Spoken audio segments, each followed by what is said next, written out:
Apparently, there was once a city in the north of Sweden called Corona, but somehow, we've all forgotten about it. I'm a police officer working in Kalix, a municipality close to where the lost city of Corona is supposed to have been. At that place, there are no signs of the city, only a dense forest. But certain details related to my own family makes me certain this place was indeed real. The entire world just forgot about it. I can't imagine how or why, but it's the only conclusion I've been able to reach. For me, this all started when 2 Romanian blueberry pickers came into my small office to report something they had found deep in the dense forest. They didn't know enough Swedish or English to explain what it was that they had found, but it was immediately clear to me that it had terrified them completely. From what I understood, it seemed to involve a human corpse. Eventually, after having brought in an interpreter from the town next to mine, it was revealed that they had stumbled upon a dead child, no more than 10 years old. They led me and 2 of my colleagues, followed by an ambulance, to the location where they had found the child. The sun was setting behind a thick mist when we got there. I lit a cigarette when we left the main road and walked into the forest, to where the child was supposed to be. I felt a bit uncomfortable having to deal with a dead child, but I had handled cases like this before, some car accidents, and didn't feel too affected by it now. It was just another job, more so I thought. The Romanians stopped when we got close and refused to go any further. There was panic in their eyes, more than I expected even given these extreme circumstances. One of my colleagues stayed with them while the rest of us continued. We soon came upon a huge boulder that had been placed there by the ice sheet that covered Europe during the Ice Age. My colleague walked around it, and a few moments later, he came running back, pale as if he had seen the devil himself. He bent down and puked right in front of me. It's on the other side. I didn't ask him any questions. I only proceeded to check it out for myself, with the medics following behind me. What we found on the other side of the boulder, it wasn't natural. Half the child, a blonde little girl, was fused with the boulder, just as if she had been passing through it as a ghost and then suddenly turned into a human before she had time to exit the rock. Or, as my colleague later remarked, it was as if she had been teleported into the rock. The girl's sorrowful, dead gaze into the forest seemed to tell a story of tragedy unknown to the living. The medics quickly shielded away from her eyes in silence, horrified by the fate she must have suffered, but I couldn't look away. I've never been a religious man, but this experience made me doubt everything I'd believed before. I don't just mean the bizarre way the poor girl had lost her life, half engulfed by the boulder. There was something else about the girl as well, something that made me feel completely empty inside, just as if a piece of my own soul was ripped out of me, leaving an empty hole in my heart that quickly filled up with a sorrow I'd never felt before. It was a dreadful feeling, only made worse by the strange fact that a small part of me recognized the girl. I couldn't tell from where. Her face was like a vague memory of a dream recently forgotten. We collected ourselves and started talking, trying to make sense of the situation without any success while the medics approached the body. I tried to focus on the hard facts while we investigated the scene. The girl was wearing a pink jacket. In one of the pockets, we found an odd-looking flower. Its colors were exotic and resembled the wings of a beetle, and a yellow library card with a text that puzzled us. The Library of Corona, it said. The girl had written her name on the card as well. When I saw it, my world started spinning. Isabella Lexelius. It said in the girl's childish handwriting. "Isn't that your last name, sir?" My colleague said. It is. I didn't know what to say or think. "Well, do you know her?" I don't know. No, I've never seen her before in my entire life. It must be a coincidence." "That's a pretty big coincidence, sir." I didn't respond to that. "There's something on the ground as well," one of the medics said. On the blood-stained moss beneath the girl, there was a notebook. It must have fallen out of her hand, the one that was hanging limply above the book. I picked it up and opened it. The pages were covered with small text, written with a different handwriting than the girl's. Sir, one of the medics said. We'll have to bring some tools to cut her down. Yes, I said absently. There's one more thing, the medic said. I put the book in a plastic evidence bag. What? There's too much blood. The medic pointed to the ground. What do you mean there's too much blood? I asked. Beneath the boulder, sir. The medic explained. It's impossible for that blood to come from a child. A moment of silence, and then I said, We'll have to come back here with better tools. A day later, we successfully removed the upper body of the girl and brought it back to the morgue where it was examined. We also tried to lift the boulder with the help of a crane, but it wouldn't budge. Instead, we dug a hole under it, but we didn't find any new body parts. All we could do this day was sample as much of the blood as possible. During the examination of the body, I read the notebook. It contained the story of the city of Corona. I was convinced it was fiction, a deranged story written by the man I thought must have killed the girl until a few weeks ago when the forensic lab called me. I still have a hard time believing it, but they told me there's no other way. They had tested the DNA of the girl and compared it to mine because of her last name. It was my idea since I didn't want anyone to suspect anything.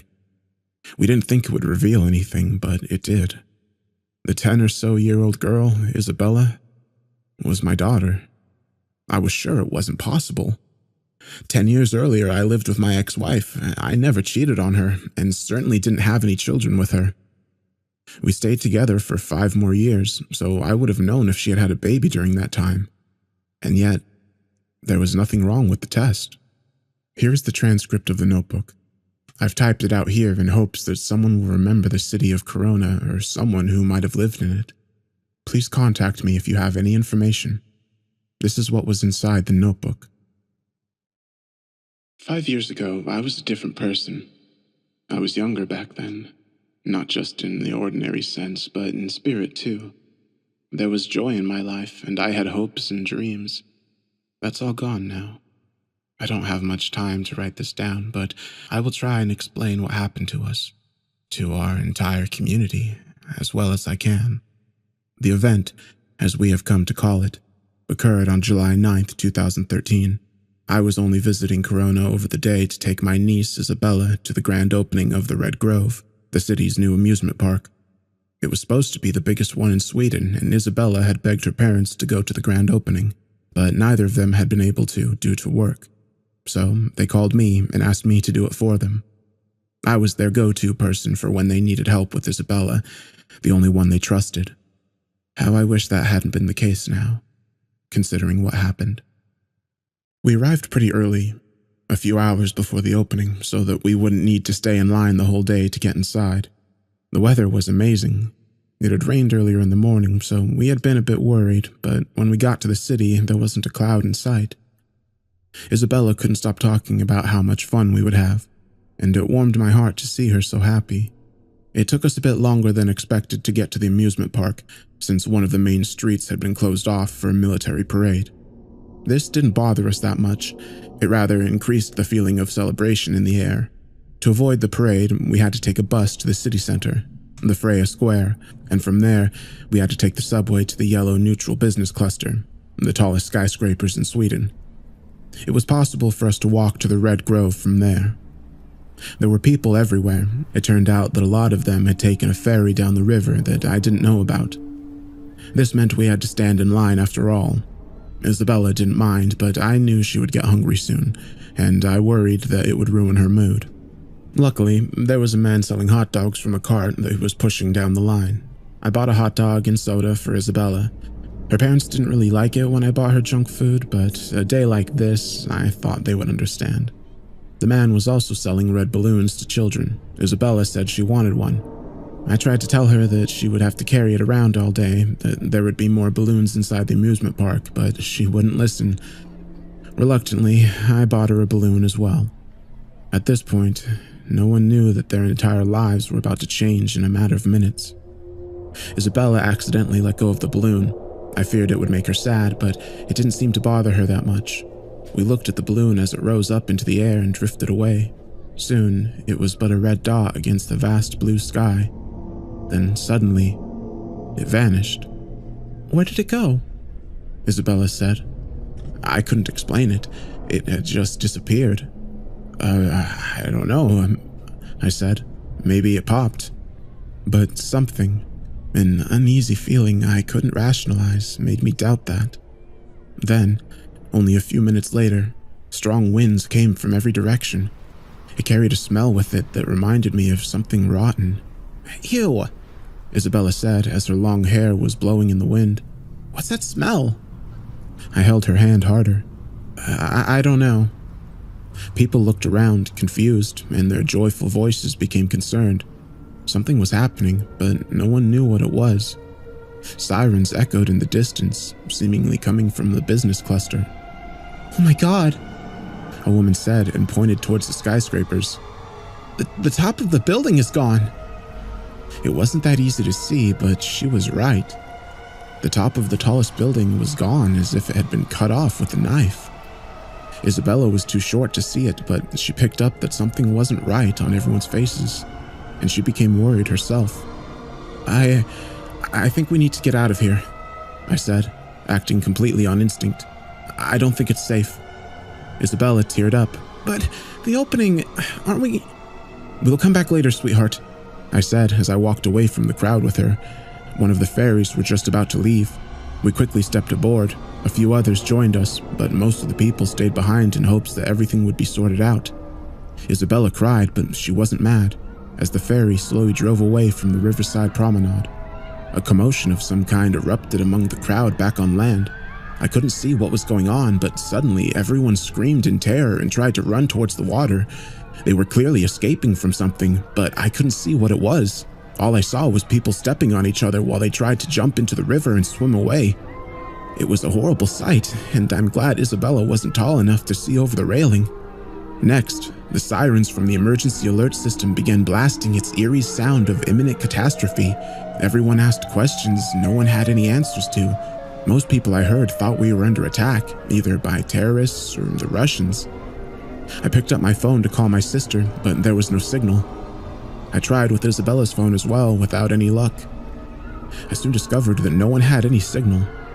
At the sides of the river that passed through the city, people were looking out of their windows, trying to get a glimpse of what was going on. But the only thing they could see that was out of the ordinary was the cut-off building in the yellow neutral business cluster.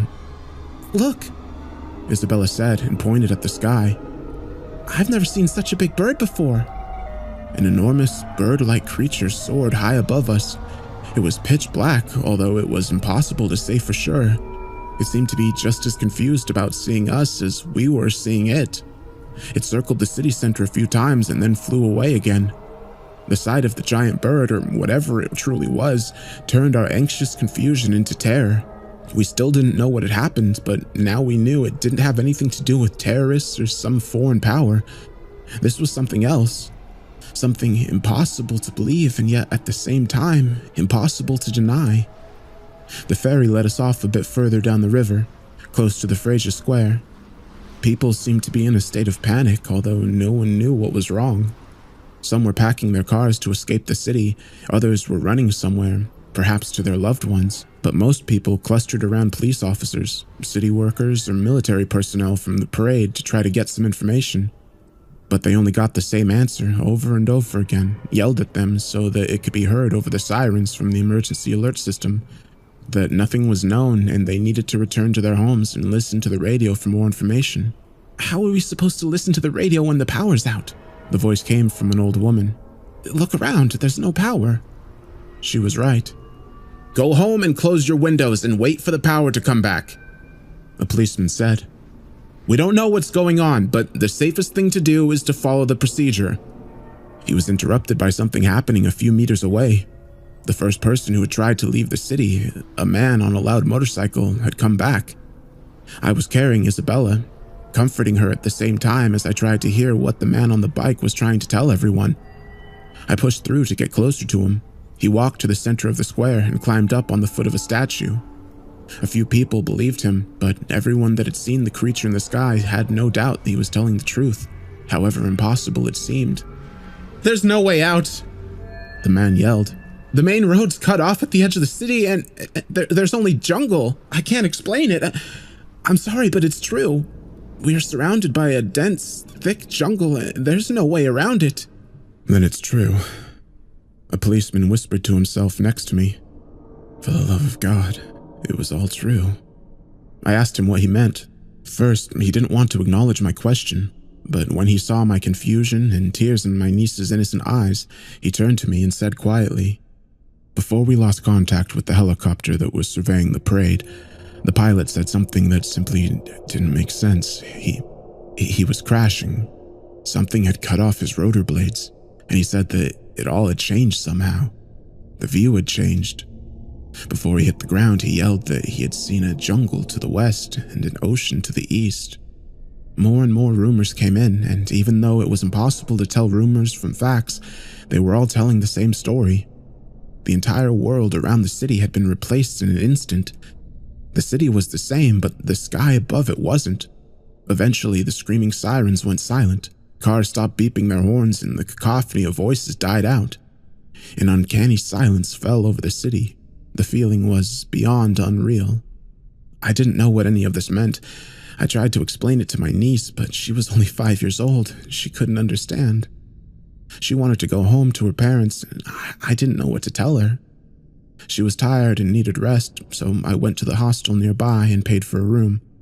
Soon, the economy of the city would collapse, but for the first few days in this new unknown world, people still accepted money as payment. What followed was 5 years of unending trials and hardships. A continuous battle for survival with no hope for help or rescue. It started during the first night. The sun, identical to our own yet new and strange, sat due north instead of west and was replaced by unrecognizable stars covering the entire sky. As I looked up at them from the small window in our room, I didn't feel awe, but rather I felt completely lost. The strange feeling during all these years must have been the paradoxical sensation of familiarity on the streets mixed with the awareness of total displacement. I think this was partly why people kept close to the city center, to drown themselves in the illusion of being home even though they knew, deep down, that they couldn't escape their fate as stranded in the unknown. Then, as I leaned out the window, I heard the sounds. People screaming, gunshots, cars driving madly through the streets without anywhere to go, and the occasional odd howling that made my blood run cold. I never saw anything of what happened that night, but it changed the population. More than 2 million people. Forever. I closed the window and hid behind the bed with Isabella. She wanted to cry for her mother, but I kept my hand over her trembling mouth. The next night was calmer, probably because no one dared venture outside. During the days, I soon realized the threat didn't come from the unknown jungle outside of the city, but from the people within it.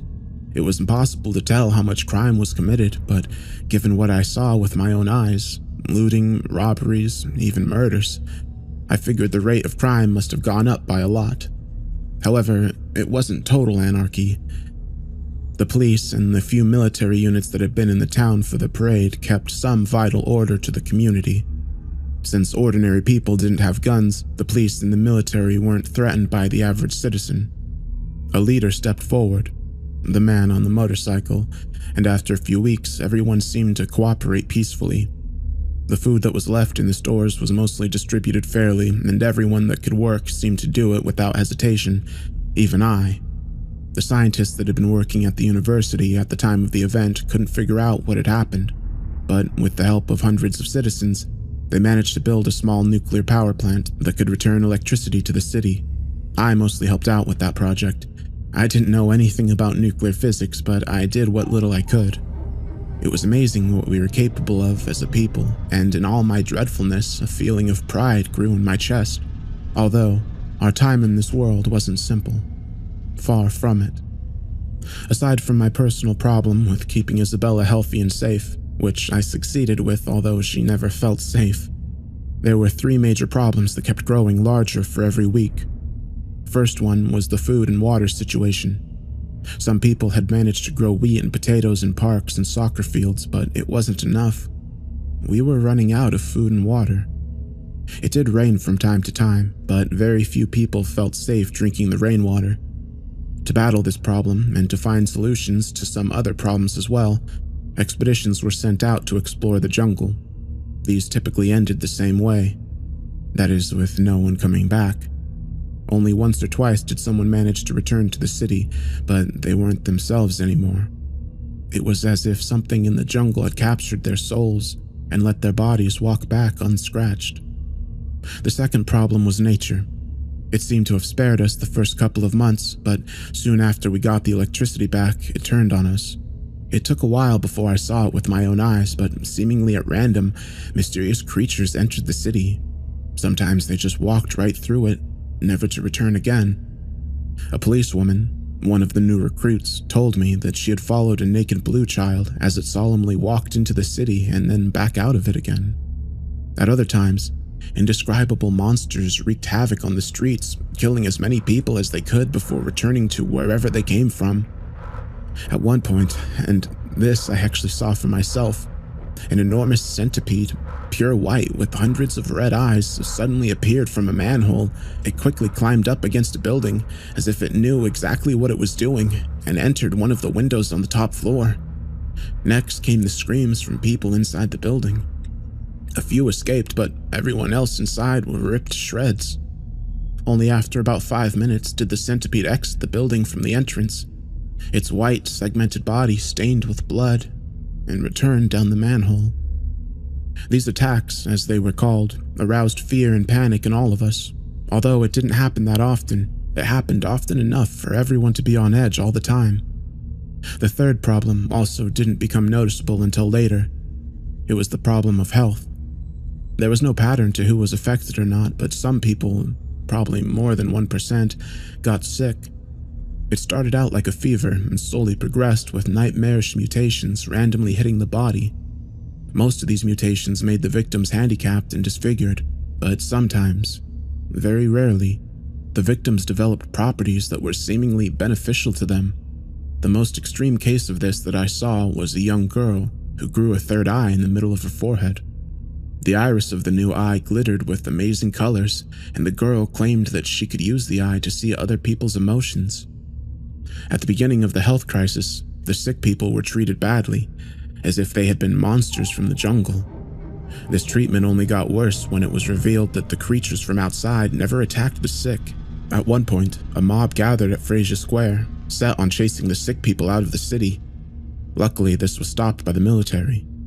In the end, however, the sick people were sent into the jungle. Not to be away with them, though, but to make use of their immunity to the nature of this world. This turned into a huge success that eventually solved the food and water problem. They could venture out and explore the surrounding area and return with edible fruits, vegetables, and small mammal-like creatures that they had hunted. This was a turning point for us, and then luck struck again. All attempts at fishing had failed so far, but all of a sudden there were fish everywhere in the river. We soon learned that there were different periods for when the fish were out to sea or close to land. However, as soon as they came close to land, mysterious purple thunderstorms that lasted weeks tormented the city, and yet we survived. Many people didn't, of course, but life was possible. In the end, we prevailed. During the 5 years that followed, there weren't that many catastrophes, and our focus on survival kept most of our thoughts of home away. Even Isabella thought less and less of her parents as she grew older. Over time, most people got used to the bizarre situation they found themselves in back in July 2013. Many people did commit suicide, yes, but most people chose to live in this unknown land. 2 events, however, changed things. First, it was what happened to a planned expedition at sea. Hundreds of people, mostly men, decided to venture out into the ocean with one of the luxury cruisers that had been moored next to the city. This was going to be a great adventure and perhaps a way to find some answers to where we had ended up. It inspired all of us. Thousands of people, Isabella and I included, had gathered to watch as the huge boat slowly sailed out. It all felt similar to that day 5 years earlier when we had waited for the amusement park to open. We all stared at the horizon as the boat, named Birdo de Espero, turned into a small dot against the setting sun. We imagined the amazing adventures they would be on and looked forward to their return, but Then something that must have been larger than anything that we'd seen so far came out of the water and swallowed the ship whole. Some people screamed and others cried. This was a hard blow to the city, just knowing a being like that, a being able to eat an entire luxury cruiser in one bite, could exist, deprived many people of their hopes of the future. The next event was different. It was a miracle, to say the least. It happened only a month after the destruction of Berto de Espero, a military guard. A young man who had been only 15 at the time of our disappearance from Earth discovered that when we stood at a certain place at Fraser Square, he could tune into a specific radio station from our old world. The station's name was Synthwave Mix and dedicated most of its broadcasting to that kind of music. Hope returned immediately, but this time the hope was different from the one we had spent 5 years building up within ourselves. This was the hope of seeing our loved ones again, the hope of returning home. The people at the university investigated the area to try to determine where the radio signals were coming from. They didn't have much success, but soon realized that they emanated from the ground beneath Fraser Square. While the area was investigated by scientists, ordinary people showed up en masse. They all had radios of different kinds with them, like children carrying stuffed animals to feel safe, hoping to tune into this synthwave mix and to get a taste of their lost home. Of course, the area where the radio station could be heard was too small, and police had to chase away everyone to give the scientists the room they needed. A few days later, though, the scientists placed a set of large speakers at the foot of the statue of Fraser and connected them to the receiver they were using to listen in on the radio station. Day and night, the relaxed, somewhat melancholic, synthetic music played non-stop to the entire city. People congregated around the statue. They even defied the dangers of night. This became our city's new tradition, ending the day by going to the statue and sitting down around it as if in prayer became our pilgrimage. It wasn't exactly the music that drew people to the square, but rather its origin. Still, the electronic melodies soon turned into a symbol of all of our hopes and desires. From time to time, people got up and danced, sometimes while crying from a bittersweet joy difficult to explain. Although, the thing that made us all go silent and become totally focused was when the host said something. Usually, they only spoke about the music they were broadcasting, completely unaware that an entire city full of people were listening to them almost religiously. But on rare occasions, they talked about the world outside. At those times, it felt like our hearts collectively stopped in anticipation. Would they say something about us? About their efforts to figure out where we had all gone and how they would bring us back? But there was never any news about us, just as if they had already forgotten about us or never known about us at all. The tragic fate of the city of Corona never came up, yet we never lost faith. It took a long time, and now I'm getting closer to the present day, but eventually, the scientists decided that it would be worthwhile digging a large hole right where the radio waves seemed to sip out of the ground. This was no easy task, and neither was it safe, but the work took weeks. Again, we all helped. No one really knew what exactly we were looking for. We only knew that it was something. When we reached the bottom, where the rock was too hard to dig through, a mountain of dirt covered the entire square. Our efforts hadn't been in vain. We discovered, right beneath the place where the radio waves had been picked up, there was a small hole in the bedrock. People were asked to back away from it while the scientists investigated it. First, they tried to measure how deep it was. This took some time since it was hard to find a long enough rope. In the end, it was estimated to be about 700 meters deep. Next, some equipment was sent down, tied to the end of the rope. Everything that was sent down was swallowed up by the hole. Of course, no one knew where it went, but we all thought the same thing, that somehow it had returned home. It was a reasonable assumption, given that the only thing coming out of the hole, the radio waves, came from Earth. We all rejoiced in this discovery. More experiments were done, and although some questions remained unanswered, the consensus, even among the scientists, was that the hole really was a portal back to our own world. There were two large problems that needed to be solved, though. The first was the safety. Every time something tied to the rope disappeared at the bottom of the hole, the rope was cut off, just like the skyscraper 5 years earlier. This meant that it was possible that whoever entered the hole would be cut off as well. However, this problem was solved pretty soon by tying a camera to the rope connected to a screen above ground. It was discovered that the rope was only cut off when pulled back. As long as it wasn't pulled back, the screen still received signals from the camera.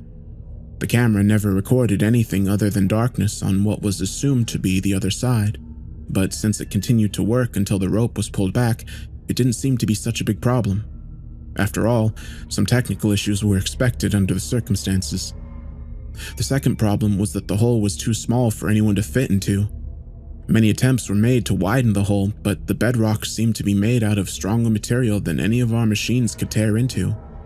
This was extremely frustrating. It made us feel like we had reached the finish line only to discover that we were unable to cross it. In the end, one of the scientists said she wanted to send her 10-year-old son down the hole. He was small enough to fit into it. This was widely debated for some time before it was approved. The mother argued that the city of Corona was no place for her son, and that all evidence suggested the hole was the only way home. The boy was brave.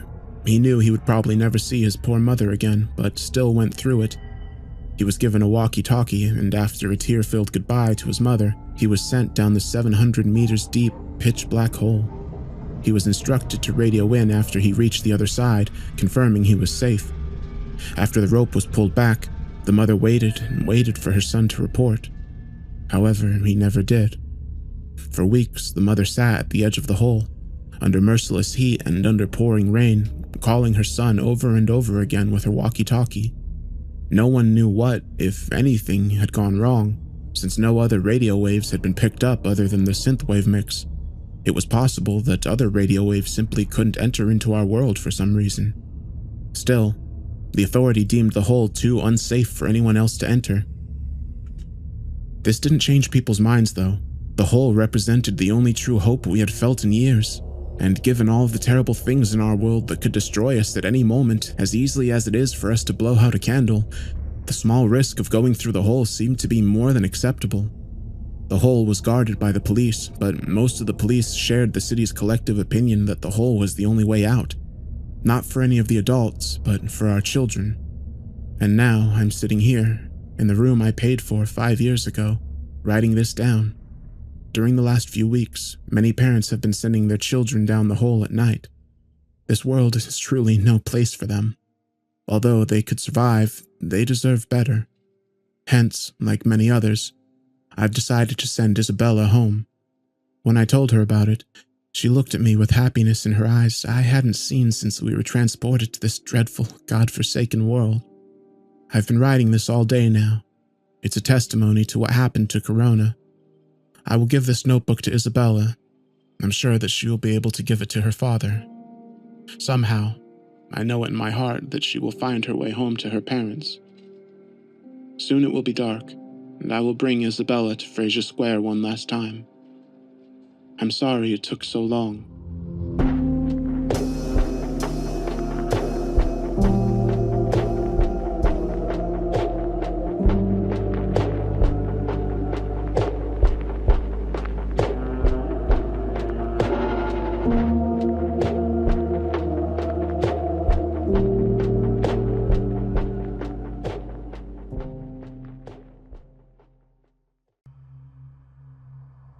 Subject 23, Project Entryway, derivative of the Montauk Project, and an absolute horror show. My name is Joshua A. Jameson, and I was part of the United States Air Force from 1978 to 1998. I spent the first third of my service as a pararescueman, and that much I'm proud of. The other 2/3 is eating me away inside. Now, for starters, I'm going to let you know that I'm going to avoid flair and filler. I will, however, provide you with what little evidence I've retained over the years. Skip over it if you want, the truth remains the same. I've noticed that the infamous Montauk Project has gotten a little more notoriety over the past few years, and most of us have heard the story by now. Military scientists kidnap children and expose them to torture, all to try to unlock innate abilities. Most notably, the ability to conjure something out of nothing. The sister project of Montauk, Project Entryway, has stayed silent even over the growing years. I won't let that stand any longer. Us at Project Entryway followed a similar direction as Montauk, with the only major difference being that we weren't trying to make something new. We were trying to find something already here. While the geeks over at Montauk tried to conjure up vases and monsters using their minds, we were trying to explore the unexplored.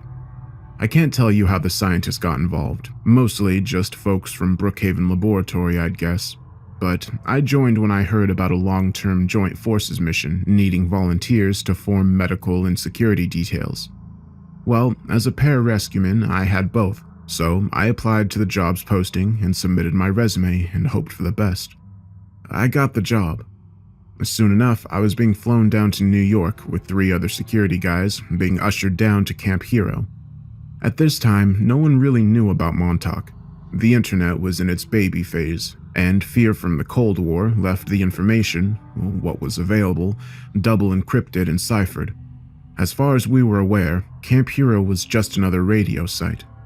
After our landing and a bit of a drive, we hit Montauk Point, New York. We passed through the small, friendly-looking town and through some forest before reaching a small, gated military outpost. The only thing of note was a large radio tower, which we all expected from our research. Our driver pulled up to the security checkpoint, and all of our gear was confiscated. I'd assumed they'd search it and give it back to us, but instead, they just threw it in some vault, and I never saw any of it again. To make up for our stolen gear, they gave us brand new uniforms, along with whatever else we needed. Me and the rest of the security boys weren't used to this kind of treatment. It was just too clinical for the usually sarcastic and snide security police members we were used to. Our whole conversation consisted of this. They'd ask a question, we'd answer. They'd ask if we needed anything, we'd say no, and then silence. I'm not sure if the boys we interacted with knew what was going on inside of the facility, but they sure as hell didn't try to make friends with us. Given enough time, we were geared up and ready to go. The captain in charge of in-processing told us our debrief would be first thing that following morning, and for us to try and get some rest if we could. That's when a few uniformed men escorted us across the field and into the radio tower. When we entered the facility, we walked right to the communications center, staffed by only a handful of men, and down a tight hallway. We found ourselves facing a large concrete door. A few guards nearby pushed it open, exposing a flight of stairs leading straight downwards. Wherever we were going had to be in the bowels of the earth. The stairs seemed to continuously descend. Our walk down took whatever courage we had. There was a certain electricity in the air that was unnatural. It didn't feel like you were being watched. It felt like you were alone. I think we all took a deep breath of stale air when we hit the bottom of that staircase. What lay in front of us now was a hub of hallways and doorways. People in lab coats were walking around, conversing and eyeing us. We were guided over to our living quarters, separate from Montauk security members, of course, and we were once again instructed to get some rest. Now, one thing you should know about military members, no matter what branch, we're all just kids. We talk, we gossip, we're inappropriate, and when you leave us to ourselves, we do the opposite of what you want. We were told to sleep, therefore, we were told to chat each other up like giddy schoolchildren. It was then that I got to know everyone. There was Bobby Wilkerson, former speech champion from Washington State. Then was Gregory Caparelli, all-star college baseball player from Jersey. And of course, Tanaka Yoshida, a child of Japanese soldiers during World War II and the biggest American patriot I knew. Why did I tell you their names? Well, because they deserve to be remembered. They were good people who just wanted to do the best they could out in the world. Each had dreams. They all wanted to be something when they left the service. Bobby wanted to be a congressman. Georgie wanted to work for his father at their lumber mill, and Yoshida just wanted to retire as a United States serviceman with full honors. That's it. That's all they wanted. After our brief yet giddy exchange of words, we managed to get what little sleep we could. One thing I remember about sleeping down there, once the lights went out, that place was darker than dark. We were God knows how many feet underground, and there was absolutely zero natural light. Once the man-made lights were out, all lights were out. After an undetermined amount of time, morning must have hit. We were all awoken by a scraggly-looking and frail scientist. He introduced himself as Dr. Grant Hargrove and asked us to follow him to the experiment area. We walked down the maze-like corridors, passing all sorts of men from all different backgrounds. Some seemed disheveled, while others seemed to stare off into space. Besides a few whispers between each other, this facility was dead quiet around us. After a couple of minutes of walking, we reached our destination, a big metal door with black paint reading Sub-Project 23 in blocky letters. Dr. Hargrove turned towards us and began his speech. Inside these doors is where you'll spend most of your time. We don't have much funding, so the four of you will have to do for security. You can work the details of that on your own as long as we have 2 armed members inside of this room at any given time while our experiment is running. You are to take the title of Squadron 08-23. At these words, we glanced at each other. 4 members certainly didn't make a squadron. At our glances, we heard Hargrove make a grunt before continuing. Yes, I'm well aware there are only 4 of you. It's just to provide leeway in case members need to be exchanged or replaced in a timely manner. If you have any questions, you may only ask them to me or one of the other scientists involved in Sub-Project 23. You won't speak a word about what we're doing to anyone, including the other workers down there. Understood? His tone was matter-of-fact and rehearsed. Who knows how many times he's told this briefing, and who knows what happened to the others that were working down here before us. I had always hoped we were the first, but something tells me we weren't. He turned his back to us and typed in some numbers into a small keyboard next to the door. We heard several clicks as the locks disengaged. Hargrove opened up the door for us, and we stepped inside. The room was a massive concrete rectangle. The ceilings had to have been as tall as a small auditorium. The only structures inside this facility were right next to us, a set of steps leading up to an observation post. A door, similar to the one we just entered from, stood at the top of the step. The steps themselves seemed to be nothing more than a glorified rolling stepladder. There were indents in the concrete floor, allowing the stairs to be pushed away from the observation door. Strange, I remember thinking to myself. We're dozens of feet underground in a highly fortified facility. What good could these extra safety measures be in place for? Each of these doors are installed with 7 magnetic locks, 4 divided on the top and bottom and 3 on the side. They can withstand about 1,500 pounds of force each and can only be disabled with the code of the day. The codes will change daily, so make sure you check the logs in the observation room up those stairs. He lifted his frail-looking arms toward the observation deck. Sir, what will be our daily duties? I heard Bobby's soft voice ask. The doctor tried to give a warm smile towards Bobby, but it seemed pained and forced. Hopefully, all you'll have to do is sit down in front of some machinery and let us scientists do our work. If something should happen to us, you may have to provide security or search and rescue operations. We all looked at each other, then back to the nearly empty warehouse. The only thing standing out in the barren room was some metallic pillars and beams aligned to the opposite side of the room from the observation deck. Wires ran from the pillars straight into the concrete of the nearby walls. Search and rescue? As in here? In this room? Georgie's loud Italian voice echoed in the concrete shell we found ourselves in. Dr. Hargrove's gaze turned behind us, his eyes defocusing and forming into thought. In a way. He muttered quietly, more to himself than us. Before he could clarify, the door to the observation room clicked open, giving a loud groan as the metal fought against the arms of whoever was pushing. Jesus, I get these doors, but really? A voice rattled off from behind the door as it opened, eventually revealing a man of good stature. He looked like one of us, a serviceman rather than a scientist, though his lab coat expressed something different. Hey everyone, sorry for interrupting. My name's Dr. Carter and I'm the exploratory scientist of this project. He gave a charming smile before nodding towards Hargrove. I overheard Dr. Hargrove mentioning saving one of us. That will most likely mean me. In case something happens, I just want to say I'm appreciative of you guys. I know you're in the dark right now, but we're going to be doing some exciting things down here. Dr. Carter flashed another smile, exposing his pearly white teeth. Dr. Carter was clearly more of a people person than Dr. Hargrove. Just behind him stood half a dozen other scientists writing things on clipboards, pulling levers and activating switches.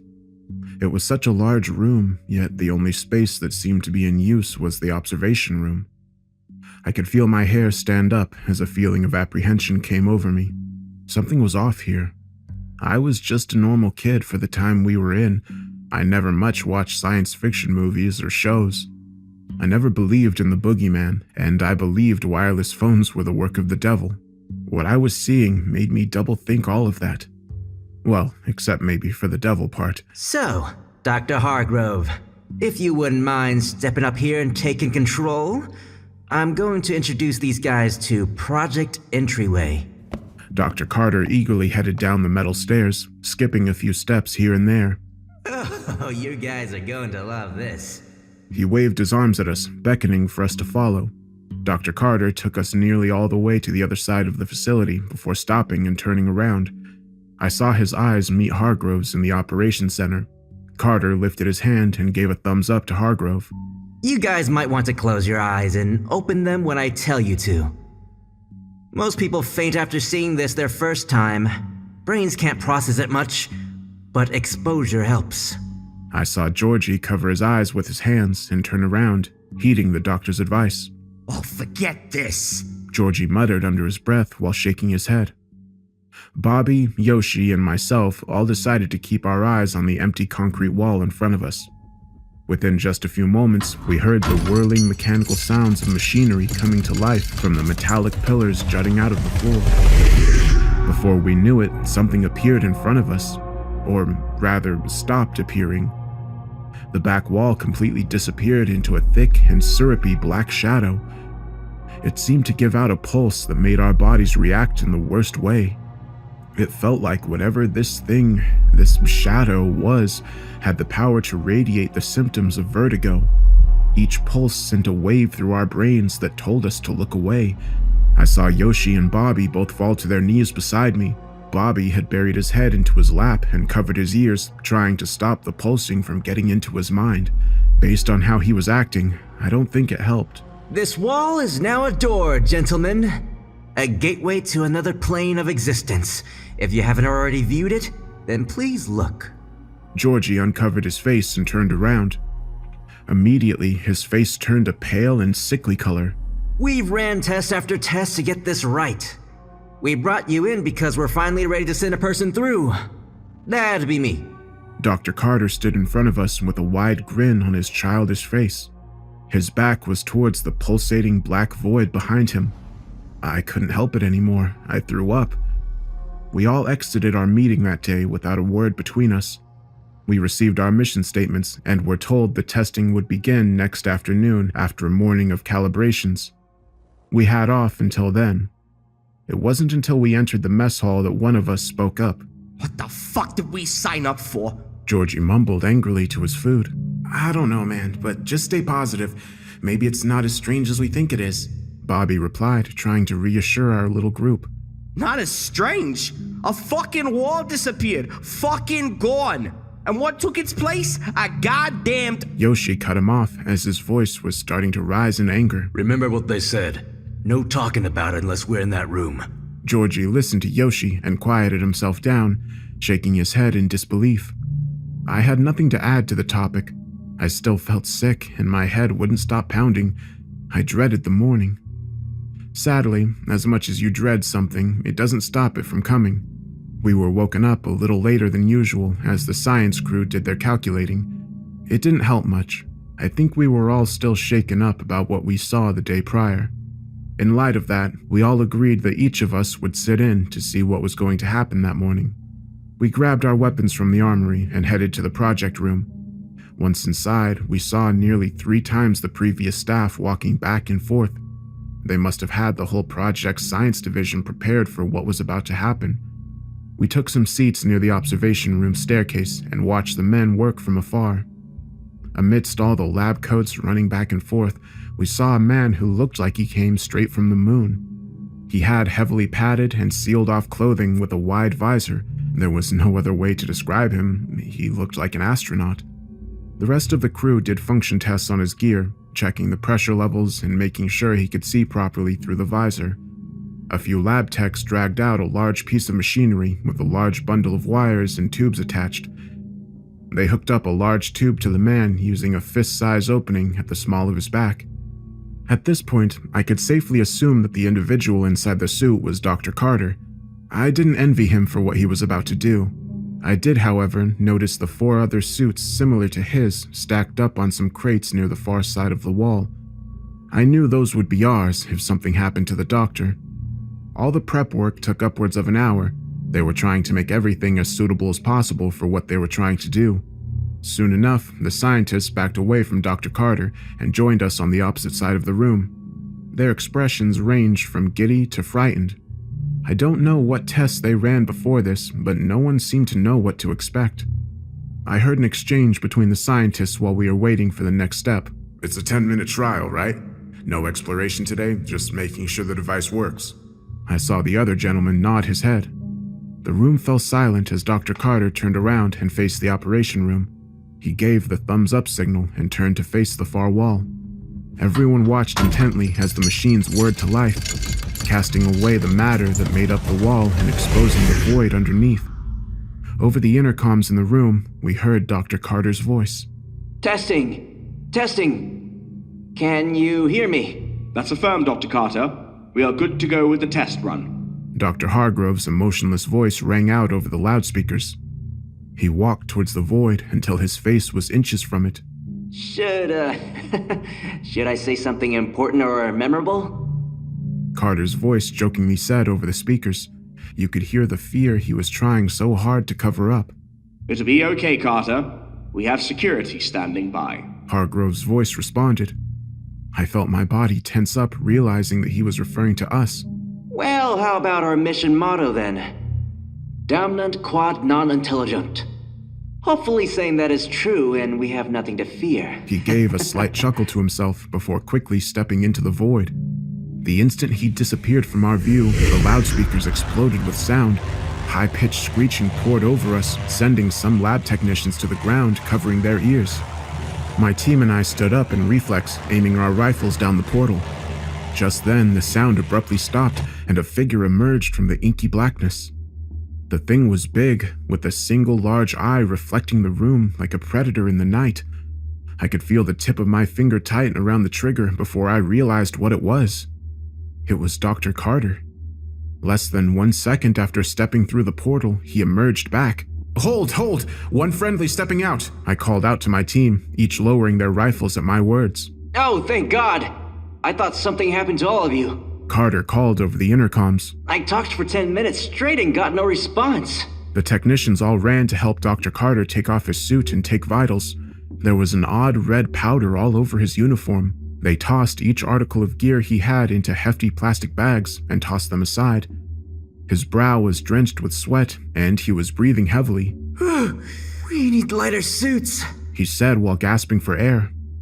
I looked up to the observation deck and saw Dr. Hargrove and his team quickly going over notes and handling some machinery. Soon, Dr. Hargrove reached for his microphone. Carter, all your transmissions came back within a second. All 10 minutes of it. Were you really on the other side for the full time? Dr. Carter reached for a microphone off one of the techs and spoke. Sure as hell was. It's different over there.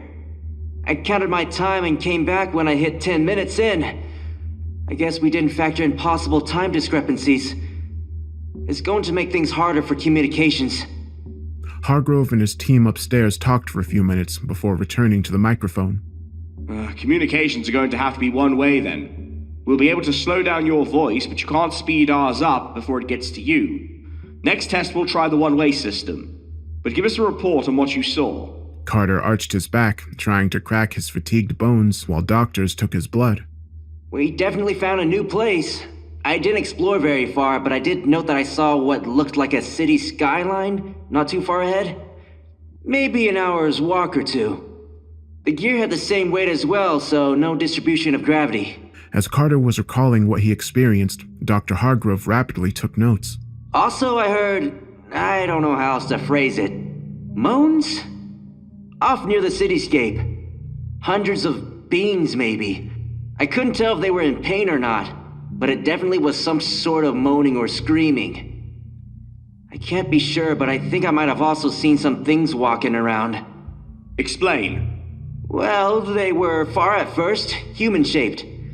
Maybe a little taller than a person? They seemed to see me, but I couldn't make out any features on them. They were far away across the sands and all I could see was blackness. They looked like they were made of the same material as the gateway. They were getting closer the longer I was there. Had to have been a few at the start, but by the time I came back through, it was closer to 12. They didn't seem to walk, just kind of, I don't know, got closer? Glided, maybe. Did you feel threatened by them? No, at first it seemed like they were just observing. I'm not sure if they wanted to make contact with me or what, but they didn't feel right. They aren't like you or me. They just are. Like I said, I couldn't see them that well, so maybe I'm overthinking it, but they seemed like standing shadows that had some sort of mass to them. Carter's voice finally trailed off. Even from our distance, I could see he was shivering. Understood. Debrief with me in private. We're shutting down the gate for today, everyone. Dismissed. My team headed back to our room. We were all a little uneasy by what the doctor had described. Given enough time, our unease became the norm. The next few tests were more trial runs. Much of the same happened. Dark figures in the distance, moans from the city, and audio issues. Eventually, they worked the last part out, though. They slowed down the recordings in real time so we could hear everything that Dr. Carter says. Though it's odd to say the least to watch him step back through the gate with his voice still echoing over the loudspeakers, like he was still out there. With the audio fixed, Phase 2 started. Exploration. We were woken up that morning with the knowledge that something new was going to happen. What that entailed, none of us knew. The day was starting a little earlier than most. My team and I were told to be ready by mid-afternoon. Up until then, we could sleep in or get some food. We spent that free time choking down some food and pondering in silence. Today was the big day, Exploration Day. The test was scheduled to be the longest by far, totaling an astonishing 36 seconds on our side and 6 hours on Carter's. That allowed him to travel 2 hours to the city, 2 hours to account for exploration and possible fatigue he might have, and the final 2 hours to make it back home safely. It definitely was going to be a rough day for Dr. Carter, regardless of the outcome. Luckily, it looked like he was more than ready. When he entered the facility that afternoon, we were greeted by a now familiar sight. Lab coats of doctors and technicians blowing about as the people wearing them rushed from place to place. Having nothing to offer at this point, we took our seats near the observation deck and listened to the conversations of the eggheads in front of us. That's when I overheard something that still haunts me. Up until now, I thought of the gateway as being a portal to another world, somewhere far away. I had imagined that the things Dr. Carter had encountered were billions of light years away. I guess I was wrong. Is there any way something over there could get to us? A lab tech asked one of the scientists jotting down notes. I don't think so, but I could be wrong. The whole place inhabits the same space we do. It's just blocked off from us. Theoretically, if we can interact with them, that means they can interact with us. Or perhaps we're on a higher plane of existence, in which case we can affect them, but they can't affect us. And what if neither of us are natives of that place? You said yourself that this dimension of space was the easiest to program into. What if something else programmed into it as well? The scientist put down his pencil and gave a half-hearted chuckle. Well, then the odds that we're from the higher plane of existence drastically falls apart. I thought about what that meant. I still do. Everything Dr. Carter saw while on the other side was somehow around us, occupying the same space. When he stepped through the portal, he was still technically here, just also not. Something about that, about the fact that it was right here, right next to us, scared the shit out of me. Dr. Carter, are you ready? Dr. Hargrove's voice echoed out around us. The mass of lab coats filling the center of the room dispersed, leaving only Carter and his suit visible. Hey, you know me, Hargrove. Can I get that in a yes or no statement, please? Hargrove gave a wink and a smirk as he stood in the observation room, clipboard in hand. For you, anything. A few scientists gave a slight chuckle at Carter's difficult nature. The doctor then patted down his suit, looking for any flaws. Everything seems good on my end. Pressure's still golden and audio seems to be operational. Want to get the timer down here? I looked up at Hargrove as he said something to one of his assistants. The young tech then ran out of the door carrying a rather large tripod with a thick television-sized screen on top of it. The assistant brought the device midway between the observation deck and the metallic pillars. He grabbed a cord and plugged the machine into one of the nearby walls. As soon as it had power, it showed the numbers 36. 36 seconds. For 36 seconds, Carter would be gone. For those seconds, he'd make a 6-hour journey into a city we couldn't see and make it all the way back home safely.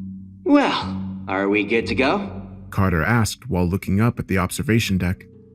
Hargrove nodded in response and began to flip some nearby switches. The familiar buzz coming out of the pillars resonated inside the concrete box. We watched as the wall fell away into the familiar void once more. Wish me luck, boys. He turned around to face the gateway before glancing back at us. Please get me back if something happens. I'm counting on you guys. We nodded in response. Our faces didn't show it, but I can vouch for all of us when I say our hearts were pounding against our chests. 36 seconds. He muttered and gulped down as he stepped through the portal.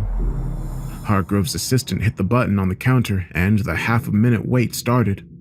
I hope you guys can hear me. By this time, it's probably been a fraction of a second for you, but I've begun my walk towards the city. 27 seconds. The Shadow Men are still here. Still far away. But they're facing me. 19 seconds. I can already tell we need to work on these suits. Jesus, is this going to be a long walk? 12 seconds. Should be pretty close to the time I get back, huh? Lucky future me. 4 seconds. At this point, you could see sweat pouring down our foreheads. 4 seconds meant 40 minutes for Carter, plenty of time for him to make it back, but seeing the single-digit countdown from the timer brought a sense of paranoia with it. A loud resonating beep came over the loudspeakers as the clock hit 0. As a precaution, this meant we were to gear up immediately in case of emergency. My team quickly got up out of our seats and rushed over to the supply area. Lab techs were already standing by with our suits ready to go. As soon as we made it to the gear, a slight sucking noise came from the portal. All of us turned our heads and faced the gateway. Standing dead center in the void was all the gear that made up Carter. He slowly crept forward, his feet dragging slightly under the weight of his suit. He looked like he was in pain. "Go, quickly! Take off his gear and give him some air!" I called out to the techs standing near our equipment. They looked at me, shocked. They weren't used to being bossed around by security. Luckily, they noted the urgency in my tone and ran over to help. Carter fell down hard on the concrete floor. A loud, muffled slam came from underneath him. Both the doctors and their assistants quickly rushed over.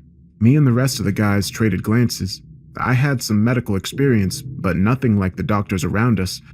I heard them undoing the straps around his face mask before ripping it off. From my position, all I could see was several men falling over backwards with horrified looks on their faces. I quickly ran over to see what was happening, only to discover an empty faceplate. As they took off more and more of Carter's gear, they discovered less and less. Carter wasn't inside. Nothing was. "Gear up!" I called out to my crew. Dr. Carter was missing, and it was our job to find him. Our supply guys rushed back and began to help us put on our gear. It took around 10 minutes to get completely outfitted. That meant Dr. Carter was already missing on his end for close to 4 days. His voice, however, was still ringing out over the intercom, talking about nothing more than his walk towards the city. I felt like a ghost was talking to us. Hargrove's voice came over the loudspeaker with a venomous tone. Your primary objective at this point is to find Dr. Carter's visual recordings. Secondary priority is to find his person. Do you understand? As soon as you find his recordings, you bring it back. Visual recordings, I remember mumbling to myself. Then it hit me. After every debrief, Carter would have a private meeting with Hargrove. These meetings must have been a showcase on the visual recordings Carter obtained. They had us in our uniforms instead of prepped and ready in the suits. The longer it took us to gear up left a larger chance that whatever got Carter had moved on, leaving the evidence behind. Dr. Carter had to have known our main priority wouldn't be to save him. That's why he asked us personally to search for him and bring him back. Hargrove only cared about his pet project, not about anyone involved. It was at this point I could feel my hands clench up into fists, watching each of their reflective helmets do the same. It was time to begin our true mission. We each approached the gateway. It looked different up close, and it was hard to focus your eyes on it. Every millimeter of the dark matter seemed to explode outward, then contract back in. The void was in a constant and eternal motion. When we approached the gate, the tar it was made of seemed to reach out just a little bit further, as if it was trying to reach out and pull us inside of it. I bit back my urge to try and run from this godforsaken mission, and so did my team. Without another word, we stepped inside. Dr. Carter never revealed the feeling you get when you step inside the gateway. My body felt like it was transforming, like a horrible growth pain. I felt my skin being pulled and tugged while simultaneously being pushed away from my body. The feeling only lasted for a few seconds before we all appeared on the other side of the gateway. In front of us stood the reddened flatland that we had imagined during the last few weeks. It was exactly like we pictured. Flat land covered in red sand that the wind would kick up every few seconds.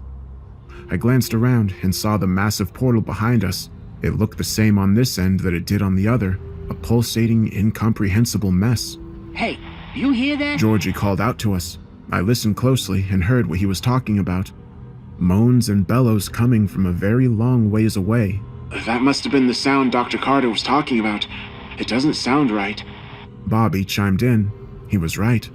It didn't sound like someone with a broken bone or fracture, nor did it sound like a melancholy drawl. It sounded very much alive and visceral. Well, I guess we should head towards it, huh?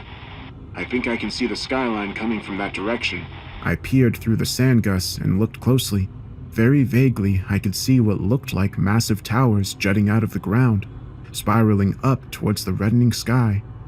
They looked unfinished. The shadows of scaffolding could barely be seen looming over the tops of their unfinished roofs. I looked around once more and saw nothing else. I didn't like that one bit. Every single time Carter went through, he described the shadow men watching him, yet we were all out here alone. Let's move. Yoshi instructed, and I nodded in agreement. The sooner we head towards the city, the sooner we can get back home. So our walk began. I'd like to say we saw things out there, other buildings, people, creatures, but the fact is, we saw nothing other than that ever-growing city in front of us. The towers we once squinted to see grew clear, as did the buildings below them. We were about 10 minutes outside the city before our feet hit pavement. There was a long road hiding underneath the red dust of the land that reached straight into the city. When a strong gust of wind took hold, the dust would shift, exposing vehicle light reflectors and white lines. I felt a chill ran up my spine as I thought back to what the scientists said. We were still on Earth. We just weren't in our usual spot. I pushed those feelings aside and pressed forward. As we neared the first building on our walk, I noticed the material it was made of. Glass, stone, brick, everything we'd used back home, yet I saw nothing on our whole walk that could constitute where they got these materials from. I reached out to feel the building under my gloved hand, and a voice startled me back to reality. Holy shit! Georgie called out. Our heads followed his gaze. Ahead of us, a few dozen meters down the road, was one of the shadow men Carter had mentioned. Whatever this thing was, it didn't seem to belong here. The being's body had begun to pulsate and shake furiously. It seemed like it was made from a less stable version of our gateway. Eventually, it stretched itself out thin, quickly becoming more translucent before vanishing before our eyes. What was that? I don't like this. Bobby whispered softly, his voice creaking under his anxiety. Where do we even begin to look? Yoshi asked directly to me, obviously trying to maintain mission focus. Well, if I was stuck outside that portal all day and could only see the skyline of this place, I'd try to go to the biggest tower I saw. The others glanced forward. A few miles ahead was the largest skyscraper in the city. Let's head out then. Bobby said as he gripped the rifle in his hands tighter. We walked down the barren streets, surrounded by nothing but screaming. It was clear they were coming from inside each building, but curiosity or not, I would never be willing to lead my men into unnecessary danger just to explore. One cut is all it takes. A voice whispered. Did you guys say something? I asked out. I knew I had heard something under all the howling voices around us. My team all shook their heads and pressed on. Can you see us? Hey, stop walking. I know I heard something. I barked out as I began to look around. Are you dreaming yet? That time I heard it straight in my ear. Not on the outside of my suit, but in there, with me. I could almost feel their breath wrapping around my face. I pulled my rifle up and aimed it towards the voice. I saw my team raise their weapons up with me. I don't know if they heard what I did, but they stood by me. Jameson, by your feet! Bobby said as he quickly dropped to a knee and began surveying the area. I looked down and froze. On the red sands below me lay footprints, long, talon-like claws. They had been following us since we entered the city, and none of us had noticed.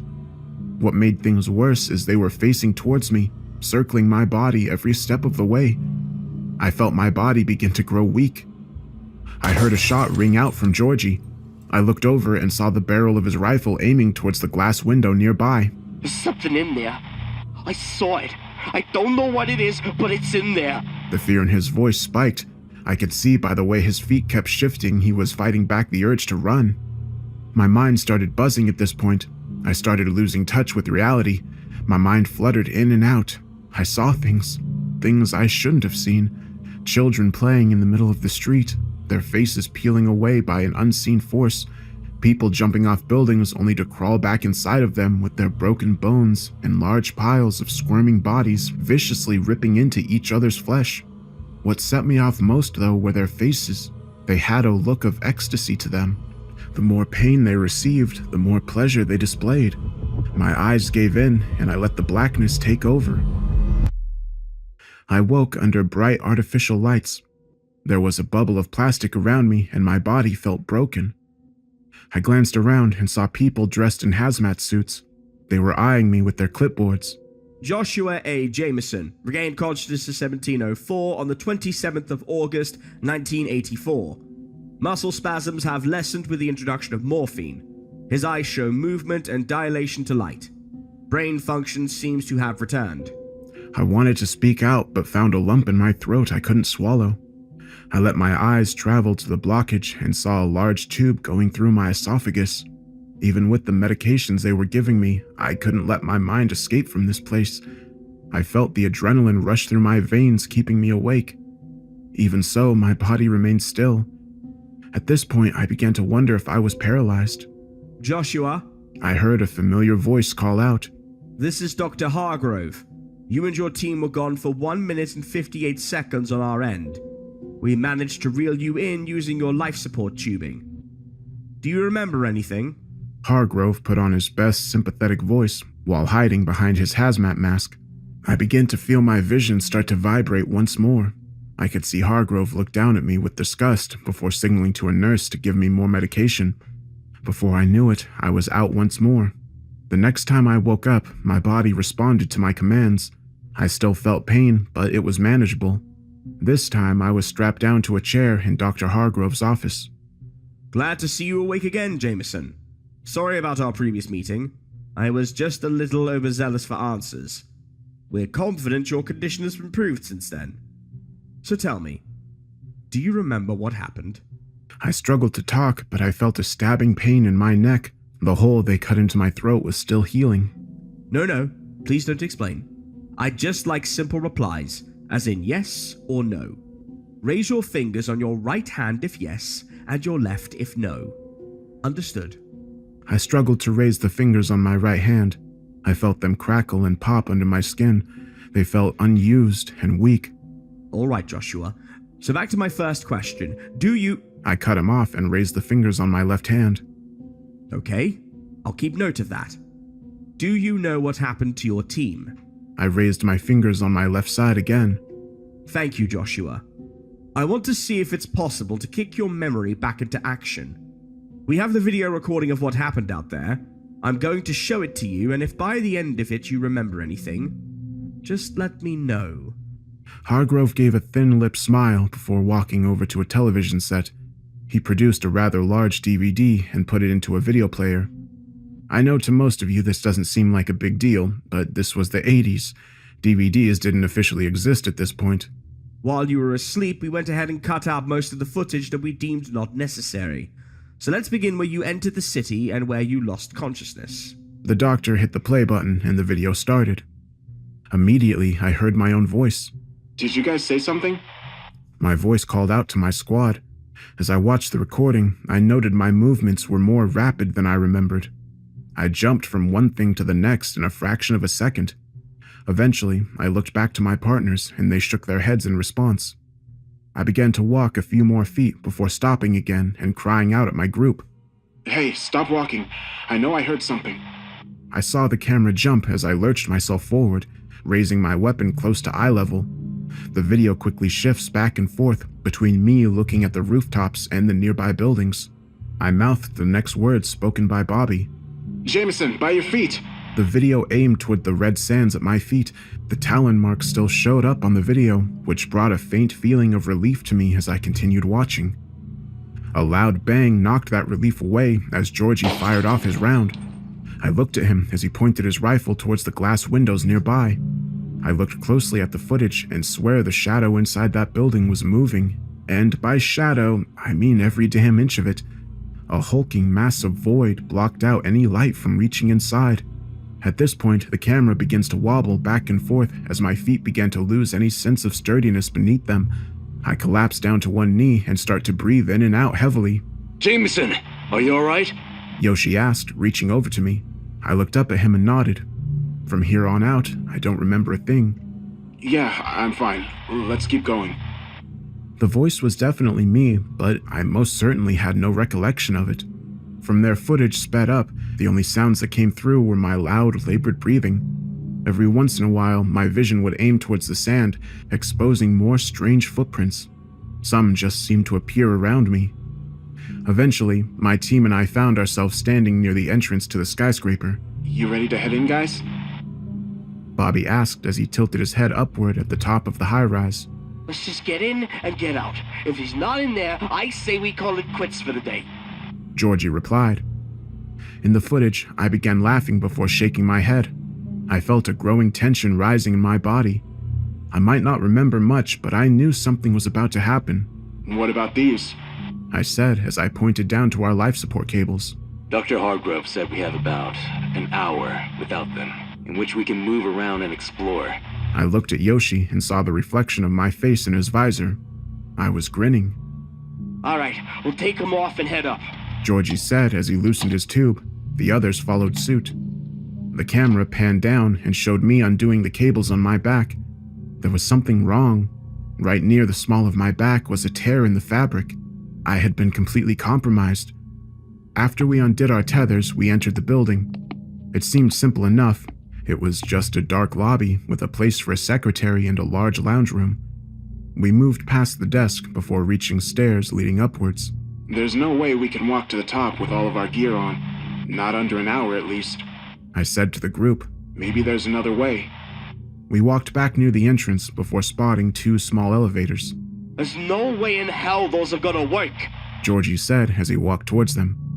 I heard a snicker come from my mouth before my hand reached out to the call elevator button. With a ding, the doors opened, revealing two small elevator cabins. I don't believe this. Bobby mumbled under his breath. I motioned for the group to get together. We'll start at the top and make our way down.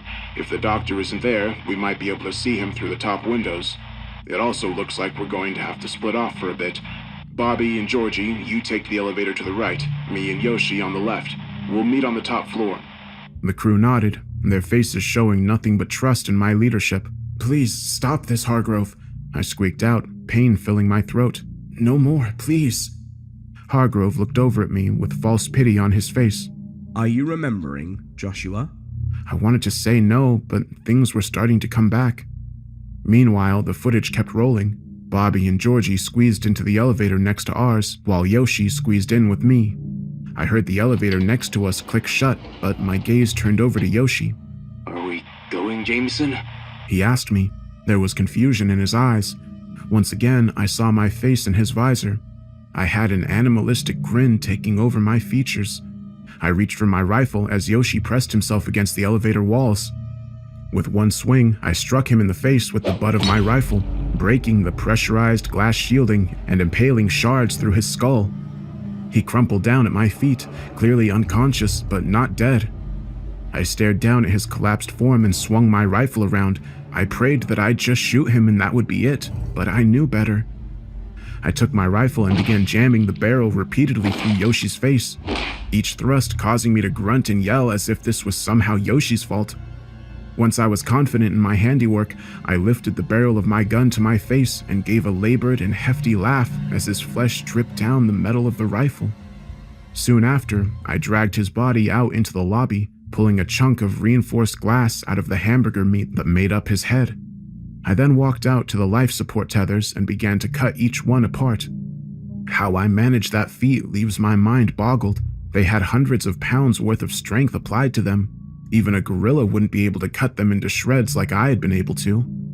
After a few brief minutes, that deed was done, and I stood up, gasping for breath and laughing.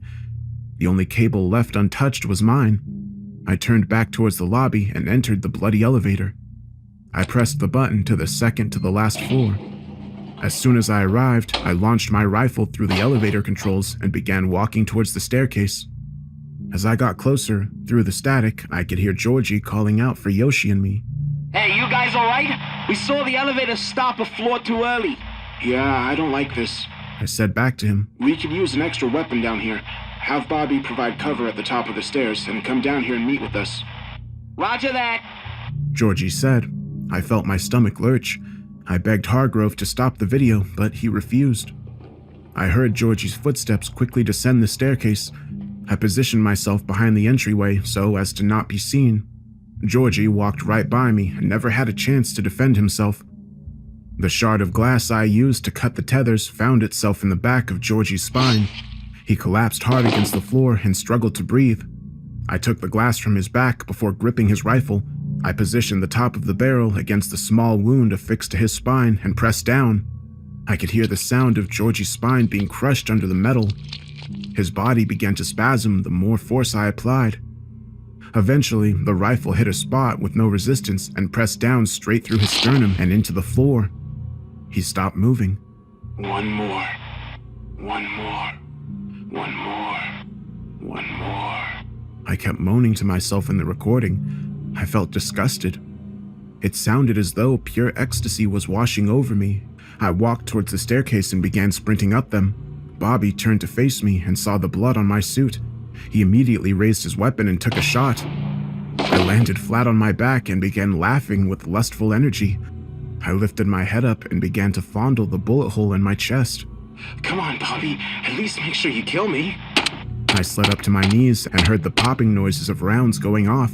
My white suit now drenched in my own blood when round after round pierced through my body. I craned my neck and looked at my friend. He had emptied his clip and was now trying to reload. Do you see them, Bobby? They're all around us. Cutting, stabbing, hurting, and loving. Pure emotions. Pure, raw emotions. I began to get to my feet, blood pouring out of my wounds. I'll make you see them, Bobby. I'll make you see paradise. I reached over to the desk and flung it with inhuman strength towards him, knocking Bobby to the floor. Breathe, Bobby. Breathe. I slurred out as I slumped towards him. While he writhed on the ground, I lifted up my boot and smashed his visor along with his nose. 10 minutes, Bobby. That's all I ask. 10 minutes. Breathe in and out.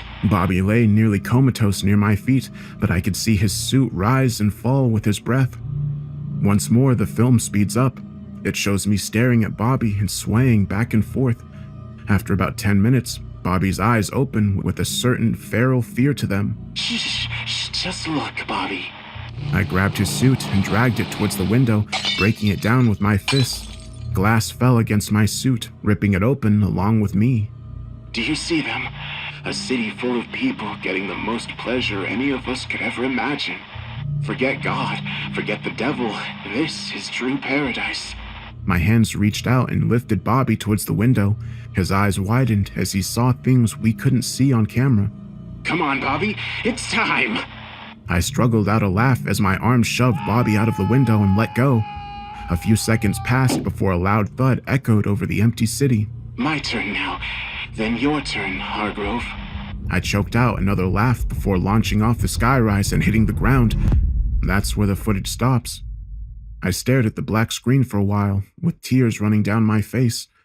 I killed Bobby, Georgie, and Yoshi. I killed them for no reason, and I couldn't even remember doing it to them. They deserved to be remembered. Hargrove asked me a series of questions, all fairly standard, and most I didn't have a reply to. I knew exactly what happened, but I couldn't conjure up how or why. The biggest question Hargrove had was how I did not only survive that fall, but also tethered myself back up to the life support line. I wish I had an answer for him, but I don't. He asked if it could have been Dr. Carter. Once again, I could only reply with, I don't know. At this point, most stories would end with the big bad government killing me to keep things quiet, but they didn't.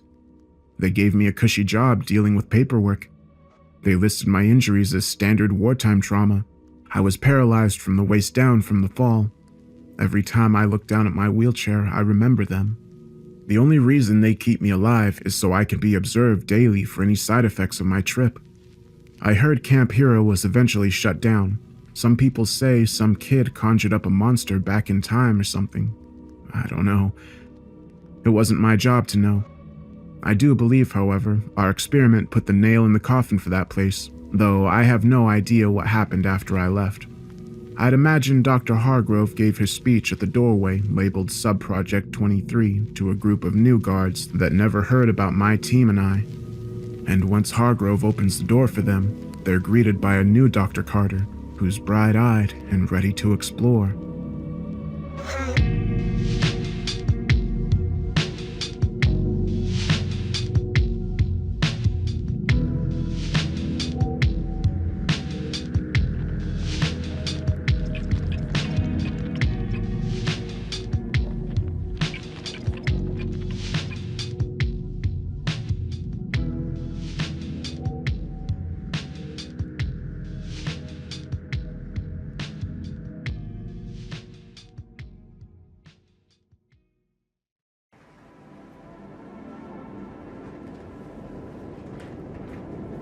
Do you think we're dead? I gave Eleanor a perplexed look. I can see your breath, and we're talking right now, so... No. She muttered, shivering in the keening wind. Not here. No sense in asking that here. I mean, out there. I stared out past the dark sea, reaching to the horizon and likely further still than I could ever conceive of. They say hell is hot. As I sit on the ramshackle heights we fight every day to maintain, the cold clawing at my skin, I truly wish it was. My mother used to say, as long as you tried. Those 5 words hammered strength into my psyche. They once gave meaning in battling hardships and misery. Now, that's a dangerous epithet. You're free to try if so inclined. Just know that none of us will even try to save you when your belly is sliced open and your guts slurped by the creatures that dog this place. We've had our fill of brazen souls out here. They serve to be torn apart in our place. I suppose it's something to be grateful for. The braver you are, the quicker you'll learn. Bravery is as insubstantial as death in this place. I should backtrack. I'm an extremophile. Always have been. Ever since the first time that adrenaline rush flooded my veins, I was hooked. Water sports, base jumping, spelunking, anything you can name is likely under my belt. The one activity I found myself coming back to was mountaineering. Ever since my dad took me up to Mount Snowdon, there's been an inscrutable urge to summit something higher, something steeper and harsher. This leads me to my most recent trip, summiting Monte Rosa's tallest peak, the Duferspitze. My climbing partner and good friend Rob climbed it in 2018. He shared plans of a second summit, so I took him up on the offer. I say climbing partner, but with my skill level, I really mean guide. Rob's expertise blow mine out of the water. Nothing much of interest happened on the drive. Long, boring, standard overall. When we arrived, the parking lot serving as our starting point was empty and quiet. Dead still. There was an air of unease lingering around us. Around me, at least. If Rob felt it, he didn't show it. But it was there. and I should have taken it as a warning. That's retrospection for you. Looking up at Monte Rosa made everything seem so insignificant. Its monster of a rock face stood mighty and gazed out across the landscape. Ants beholden to a molehill in its dominance. God help any who climbs it. Instead, we planned around the Marinelli Couloir, a steep and snow-laden gully. We triple-checked our mandatory gear: ice picks, crampons, ropes, etc. All present. Clear and cold mornings were forecast for the ensuing week. Perfect climbing conditions. Rob's meticulous planning was impressive, to say the least. I'd be lying if I said I wasn't a little envious. The mountain hut alone was a 4-hour climb. Though the terrain was forgiving, hard-packed snow crackled below my crampons. A reassuring sound. Inside was cozy. The walls were insulated well, and the wood stove was stocked with more than enough firewood. Yet, even as the fire roared, a chill crawled up my back. Just like the parking lot, we were alone, and the nagging intuition in the back of my mind said that may not be coincidental. Sure you're ready for tomorrow, mate? Rob said, glancing over at me from the counter. Why, yeah, yep. I'm with good hands, coming with you. Look, once we get up into the couloir, we ain't turning back, so there's no shame in having second thoughts. No, it's not that. Yeah, I could come back another time, but who knows how long I'd have to wait. Life's hectic, you know? Might be years till I can try again. Just making sure. Nerves are a dangerous beast up there. As long as you listen to me, you'll be fine. But remember, don't panic. If you're feeling anxious, remind yourself that getting upset won't help your situation. Heat from the waning coal coddled my body. Only embers flickered by the time I began to nod off into a deep, dreamless sleep. We set off at 8 a.m. after having oatmeal and berries. The first few hours ended up being a tough trek along the snowfield, skirting round toward the collier. Azure sky gazed down through the wispy high cirrus. We were about a mile from the gully when light snowfall started up. It wasn't hugely surprising, being on a mountain and all, but the sky remained clear. If anything, it had grown clearer over the past hour, and still the snow fell regardless. It was such a bizarre sight, I worried I might be getting altitude sickness. As icy pinpricks pelted my skin, the reality of the situation dawned on me. Visibility was dropping by the minute, and within 10, I could scarcely see Rob 20 feet ahead. And then he was gone. I don't mean his silhouette bled away into the whiteout. I mean even his footprints were entirely covered over. I called out to him in a panic, cupping my hands together in a futile attempt to pierce the howling gale. Hoping to catch sight of Rob, I plodded forward another 100 yards or so. Nothing. My next actions I still ruminate over today, forcing me to curse my own cowardice. Even if I was the one who disappeared, I didn't know that at the time. Without Rob to guide me, I thought I was surely going to die. So I turned back.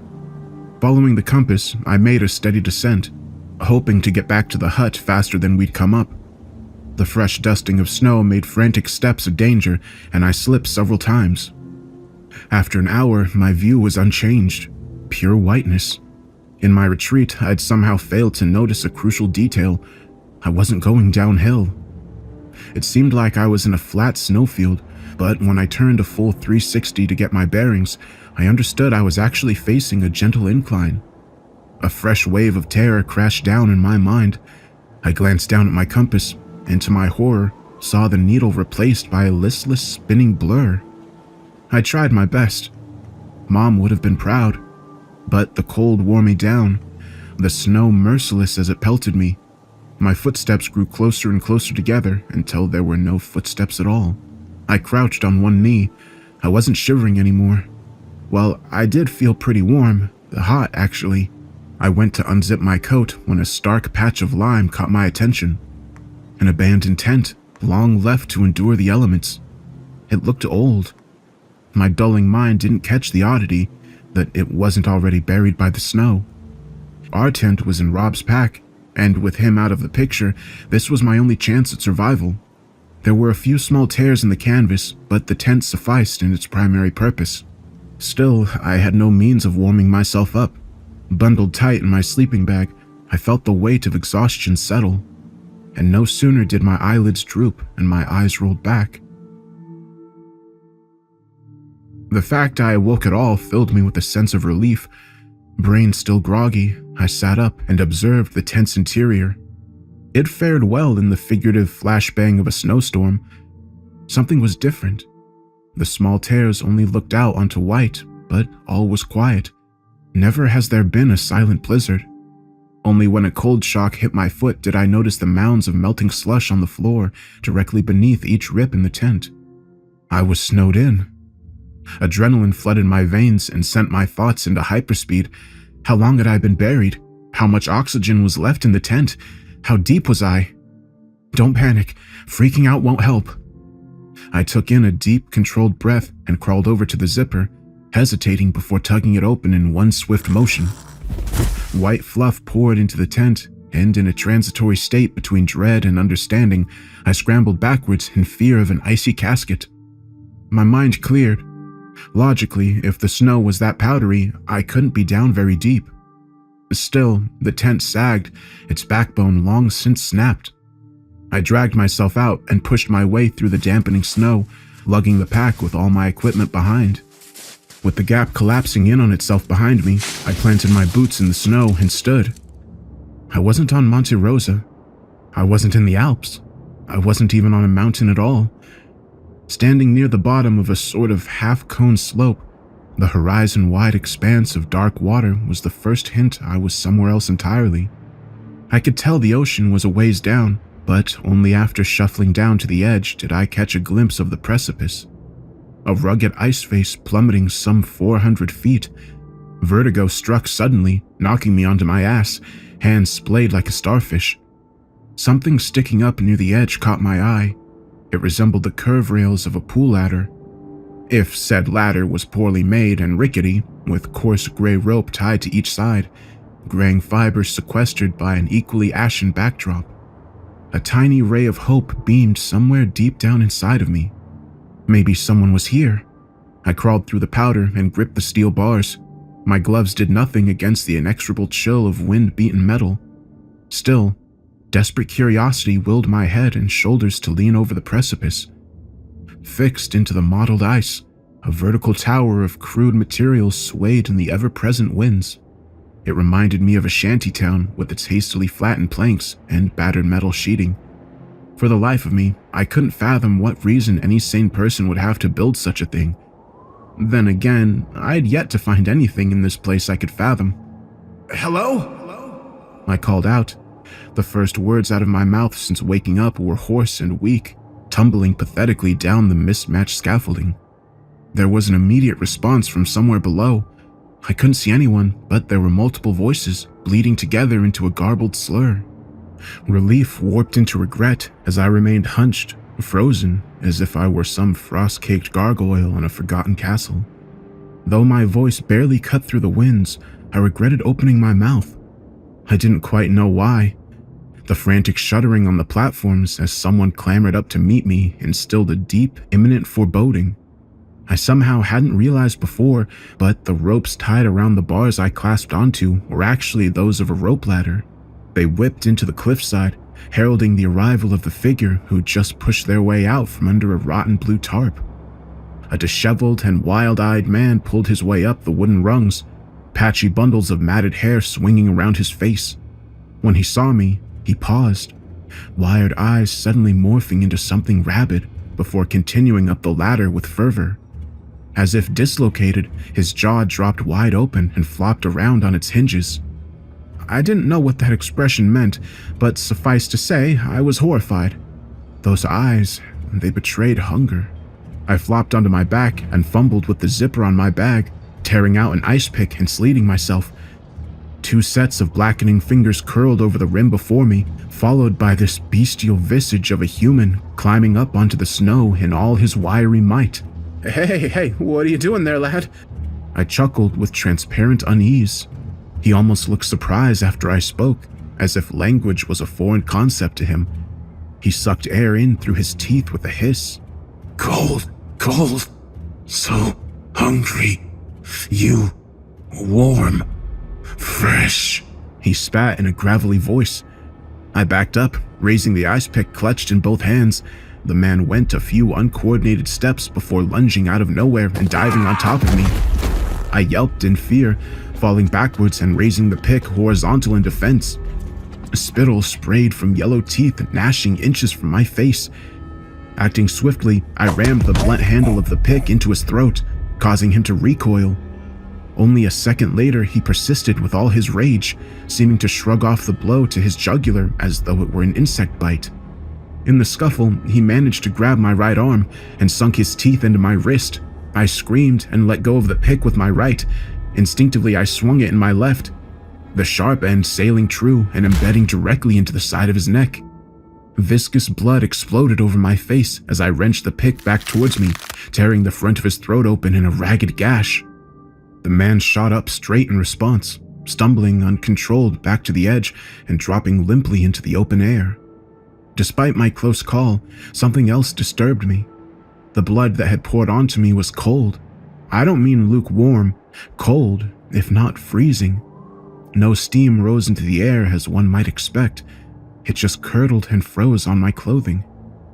With no other choice, I crept back to the rope ladder and looked down. A ratty woman had just climbed up into view and paused after seeing the man's body on the platform. Ugh, god damn it. Again, Kurt? What she said took me aback, but the bubbling laugh from Kurt was the kicker. Throat practically non-existent, he was alive and laughing. Hey, sorry about him. You can come down. It's safe. I almost joined Kurt in his hysteria.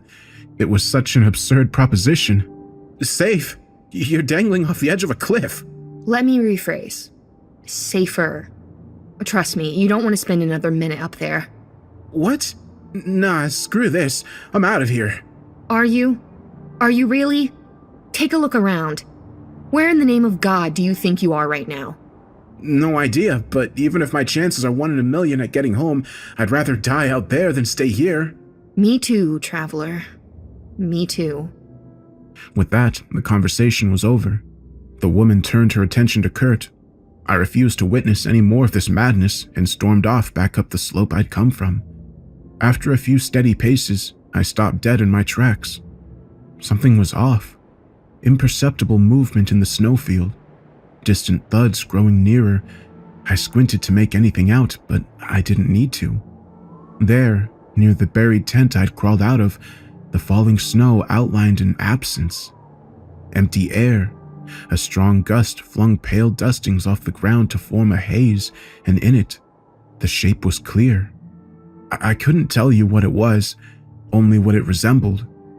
Serpentine in form and of simply vast size, it coiled through the haze the way an air bubble darts through water. 2, maybe 3 sparsely spaced legs jabbed out of the ground, leaving clear imprints of whatever this thing was. Scythe-like mandibles sliced through the air towards me. It wasn't a hallucination. I could hear its sharp limbs clacking, feel its heavy steps through the ground. I reneged on my words and scampered back down the ladder. Vertigo be damned, I couldn't stand up against whatever the hell that thing was. The girl was still tending to the man whose throat I'd torn out and shot a glance over to me. Told you. She said with an ill-fitting smile. What the hell is that? I couldn't see it. Well, I could, but... It's fine. They won't come down here. I sank to the floor, if it could even be called that, and a sudden wave of despair overtook me. I hadn't the first clue where I was. Something deep in the recesses of my mind doubted I was even on Earth anymore. I'm Eleanor, by the way. Shaking, I looked over to her with a grimace, then promptly winced from the pain of freezing wind whistling through my teeth. Nicholas, how are you so nonchalant right now? How long have you been here in this hell? How long? Hell if I know. Time doesn't have a say anymore. Not for me. It's not as if clocks work here, even if I wanted to know the time. A day could be months, years, and a night could be 5 minutes, or vice versa. There's not many things a man can do when faced with impossibility. Do you deny, to enkindle self-detriment, or accept and give up so easily? A question of hopeless fight versus hopeless submission. Look, how about you come down with us, get some shelter? I know it's not optimal, but believe me when I say it's a paradise to living up there. Before, I had Rob to guide me. Whether he's still in the world I knew or he's here somewhere, I don't know. I should hope he made it out. But the coward in me also hopes to see him in this cursed place, to let him take the lead, and the same cowardice in me chose to stay with Eleanor, Kurt, and the rest. The rope ladder ran down through entry level. A group of us sat on a 9-foot square base of cobbled ply and sheet metal, enclosed by flapping rolls of sun-bleached canvas and tarp. A room by some sliver of a margin. At the time, there were 6 of us. A paler, sharp-faced man introduced himself as Aaron and spoke on behalf of Kurt. The hunger, you see, it breaks you down. However strong you think you are, you'll never win against it. To eat anything substantial is a godsend, let alone something warm. Of the remaining 2 were Naya, a tan woman whose dappled skin displayed mild vertigo, and an older gentleman bearing several tight pink scars over his hands. Same for his face. Well, what could be seen of it past a graying beard. He doesn't remember his name. Everyone calls him Iago or Santiago. Something Hemingway. Never read his books myself, but as far as wind-beaten fishermen go, Iago certainly looks the part. It took a while of idle chatter for me to finally come around to the question seeping through my thoughts.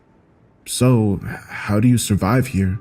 8 words were all it took to derail the conversation and have them exchanged pitied glances. Ain't a matter of surviving, son. Iago rasped. It's a choice between lesser evils. I was exacerbated. What does that even mean, you old... Iago's sunken eyes toppled my will, and I trailed off. He huffed, more with fatigue than frustration. Try as you might, it can't die in this place. I went to bite back, but swallowed my words as I remembered Kurt. He laid beside us under a dirty sheet. Naya must have caught on because she reached over and tugged the fabric down to reveal Kurt's injury. Now his ruined throat was filled with what looked to be ice, only the ice looked tainted, putrid almost, with sallow mycelia exploding within. Crimson tributaries forced their way through the frost, up on the left, down on the right. Tingling dread crept in a similar manner, up my spine and neck, and flowing back down through my chest. If this was reality now, then, well, I don't know. What moral is there? What sadistic law of nature permits this? With no other choice, I've learned quickly what to do and what to avoid, either empirically alongside my fellow captives or from their lessons. Actually, just whenever we need to, we set out in the snowfield above in alternating groups of 2 or 3. Oftentimes, the invisible creatures moved to someplace new, leaving the path clear for us. I'd let them use my ice picks, though. I'd made it clear that if it was my turn, I'd always have one in hand. The 3rd member used some kind of socket wrench with a sharp stone driven into the end. The iceberg is possibly the most treacherous ground I've ever had to traverse. Fissures hide under deceptive snow overhangs. One misstep on such unstable ground means falling 100 feet into an icy casket. That wouldn't be so bad, since you could eventually climb your way out.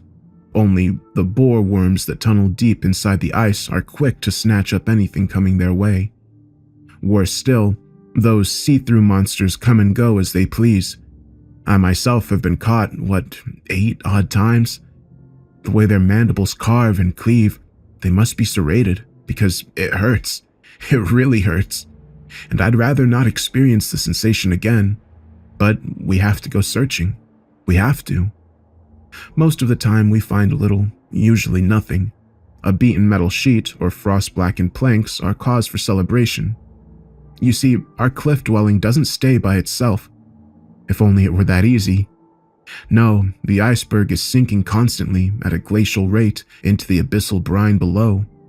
Perpetual snowfall packs itself down into the ice over time and roughly maintains the iceberg's elevation. So we have to deconstruct, dismember the lower levels and lug them back up to the top. drive old rebar into the cliff with blunt objects, and fasten everything back together. If that's not work enough, the whole iceberg sways imperceptibly over time. It tilts forward to precarious angles, resting for a drawn-out solstice before tipping backwards again. Lose your presence of mind, and there's no second chance. Down into the freezing waters you go, torn apart by scaled monsters with their jagged spines and shark's teeth. Never blessed with the mercy of death until every cell in your violated body is torn and strewn asunder. Of course, there's a respite when the iceberg leans backward. It's not something to get complacent with. Listen to that nagging reminder tell you that at some point, you'll be back in the same spot. That's your survival instinct talking, obsolete as it is. And even then, when you feel prepared for anything, this place always has an ace up its sleeve. My first introduction to this concept was, well, it was a while after my arrival. I'd like to embellish the memory, to say we were sitting around a fire, something to that effect. No chance of that. Even behind cover from the wind, it's like the warped physical laws here outright forbid sparks and flames. No, I sat beside Aaron and Naya on a pile of salt-crusted clothes. Without much else to pass the time, we'd engage in half-hearted games and hobbies. Contrary to his appearance, Iago had a strong singing voice. I'm kind of amazed he can remember any songs.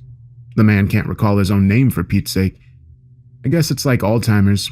Music's the last to flee memory, or so I've heard. At the time, he stood out on the platform before us. He was singing. I think it was Green, Green Grass of Home. In spite of the choppy gale, his voice carried. It was pleasant. This song in particular rang with poignant nostalgia. Once Iago finished, he stood with his hands held together. Hey, pretty good, old man. Aaron cheered. Naya nodded her head in agreement. Iago chuckled, and for a fleeting moment, our troubles were lost. I guess we were too distracted to hear the heavy shuffling from below, because we fell back to silence when an enormous hand wrapped around the edge of the platform. Whatever pulled itself over that edge, it was no creation of a sane god. Gray, blubbery flesh rippled in the wind. A disgusting, bloated thing the size of a tractor tire peered over at us. A head.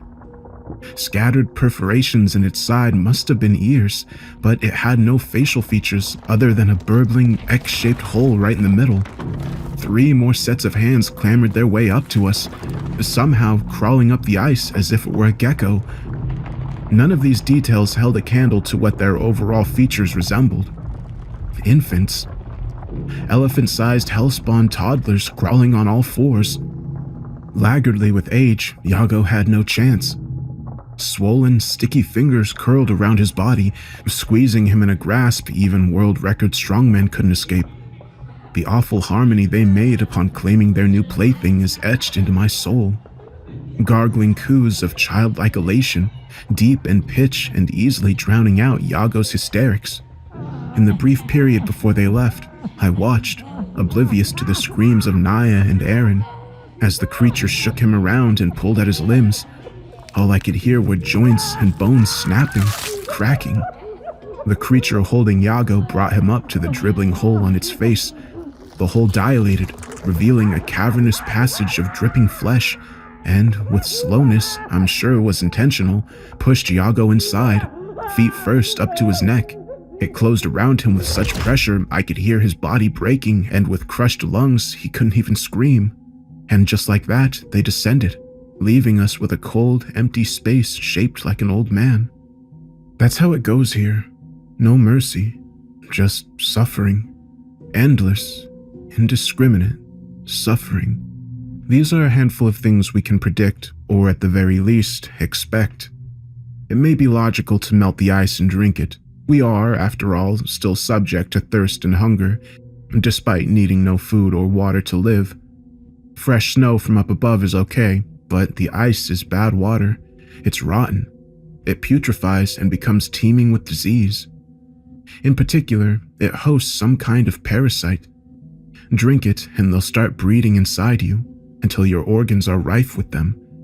They sap any moisture they can from your body, drying you into a shriveled husk. Oh, and they're permanent. Literally no way of getting them out. I mentioned boar worms before.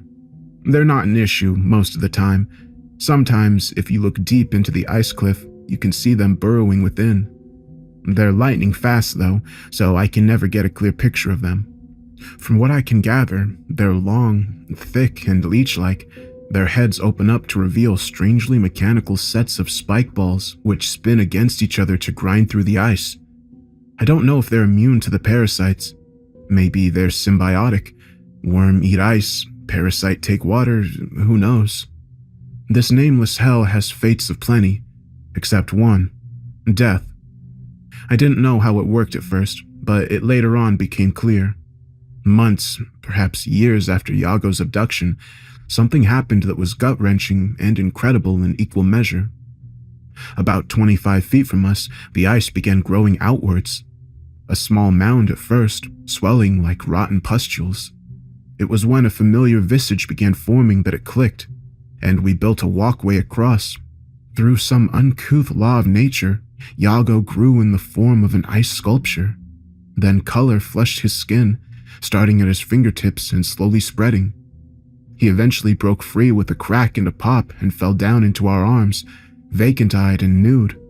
A grotesque and wholly unnatural birth. Yago was never the same after that. Deference held our tongues from prying, until the curiosity got too much to bear. Even when he prodded him, asked him what had happened, not one inchoate word slipped from his lips.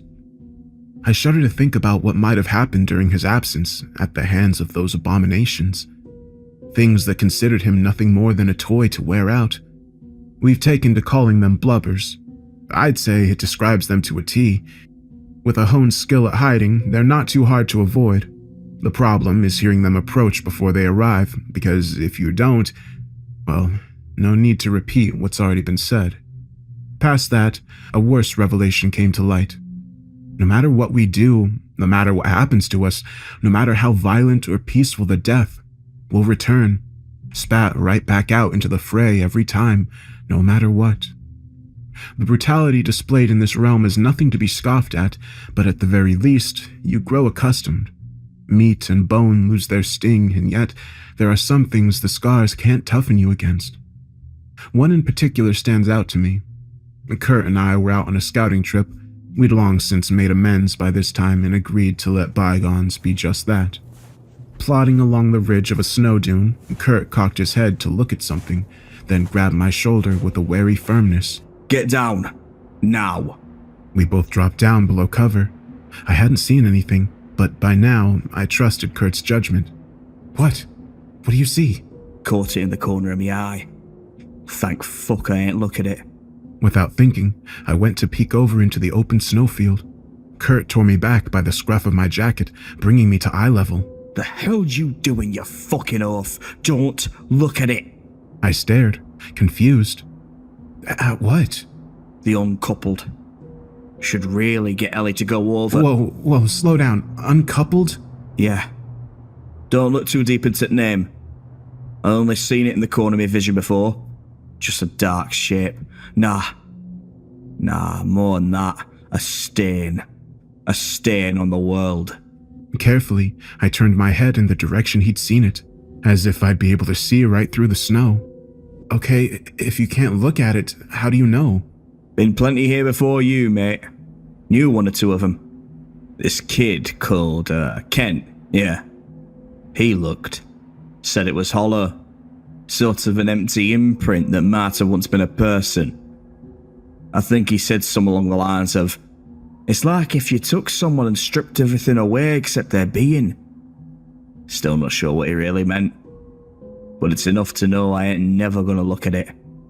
Well, that and the fact that a moment later, he's already 30 feet ahead and stumbling toward it. Pausing to let Kurt's words sink in, I muttered, "Where is he now? I mean, Yago got taken and he came back." He shook his head, eyes focused on nothing. Couldn't tell you. Only way I even remember him is because of his voice. Screams. God-awful wailing. Surfing across the dunes and through the air. In those short times when the wind stumbles, if you just listen. Following his lead, I cocked an ear upward, frostbitten air slicing past my skin. There was nothing other than the howling gale and the hammering of my heart. However, the longer I listened, I picked up on something distinct from the wind whistling. It did sound like screams.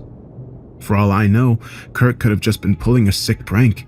It's easy to hear things that aren't there, to see what you want to see. Only, as I focused, it began to morph into the tone and timbre of a scream I still remembered. One I remembered well.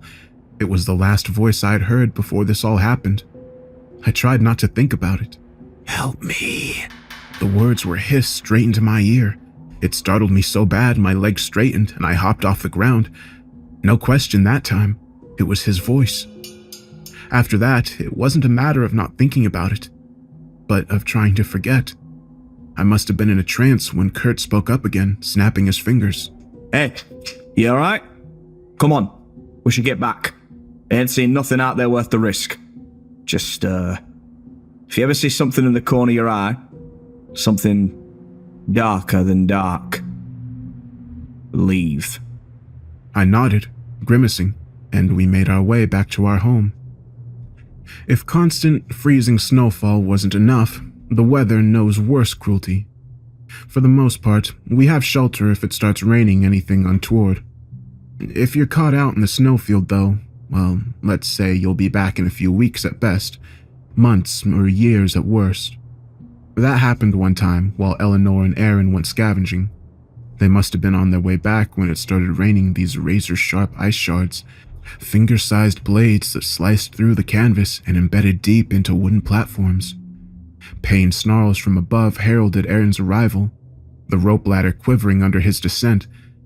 The best way I can describe how he looked was as if a shrapnel grenade had detonated 3 feet in front of him. Well, all around him, really. Deep, weeping gashes littered his body, and strands of flayed skin danced in the wind. It was like looking at a mangled, human-shaped version of those cheese strings.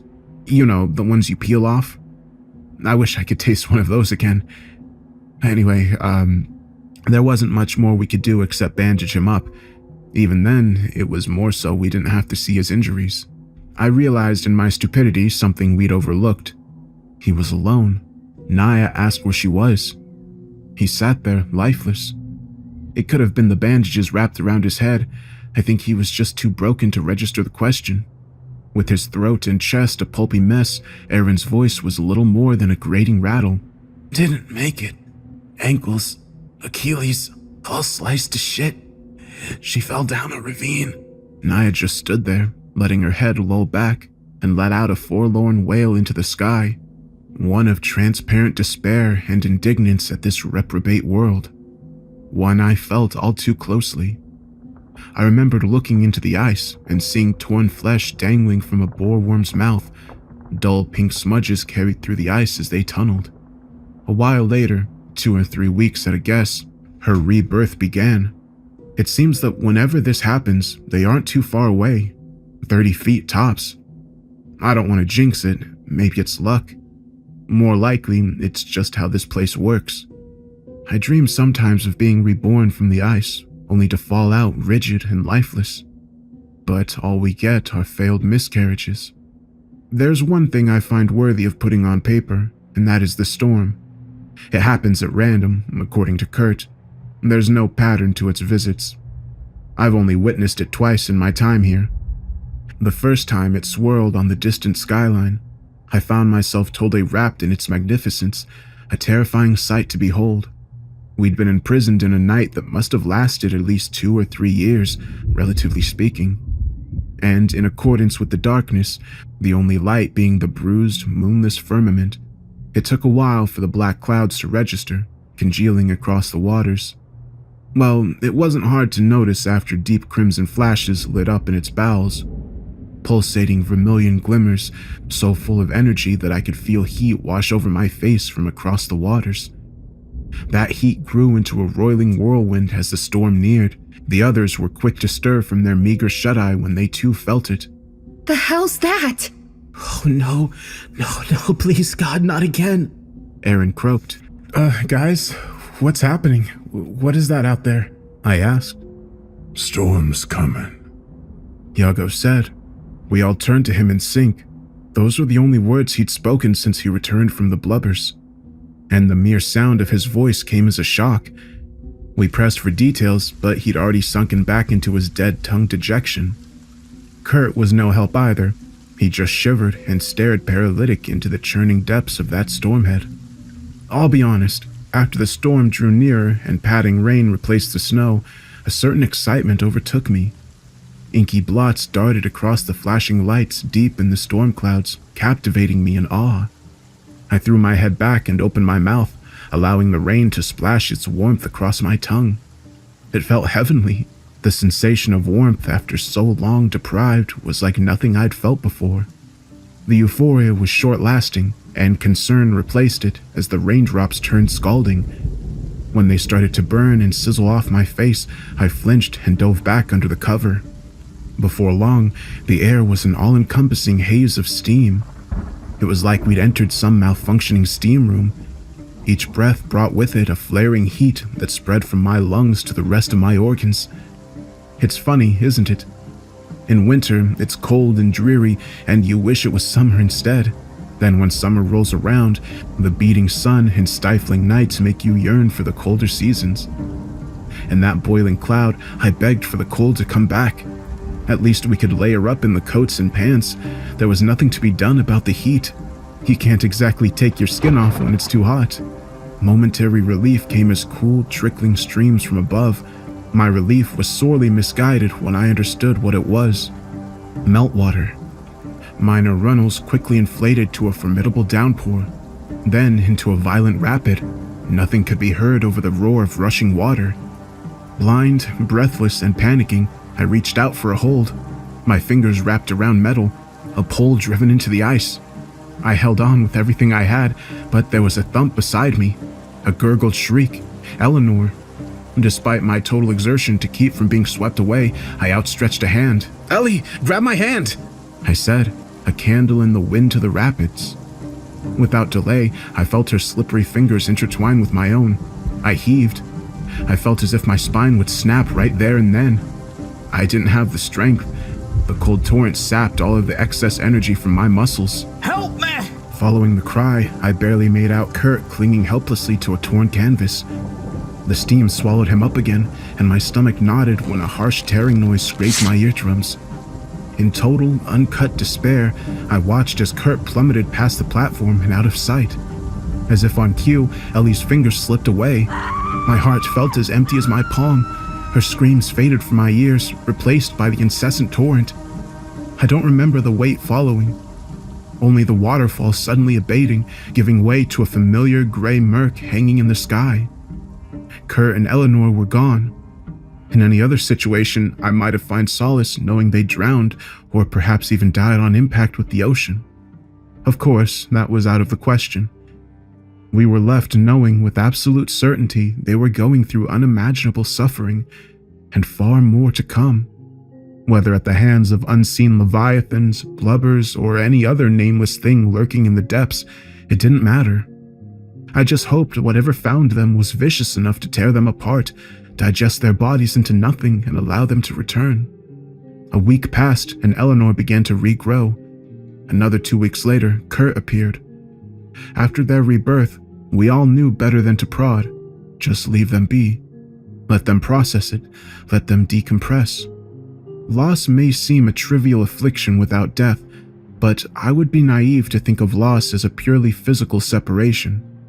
Yes, you may be taken away, put through unspeakable suffering, and then be reborn, but for lack of a better term, those victims lose some integral part of their being, slowly chipped and whittled away.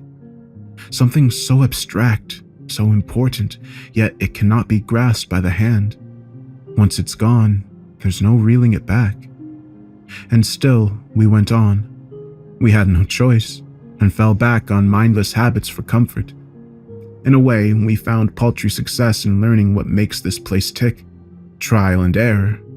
However awful those trials have been.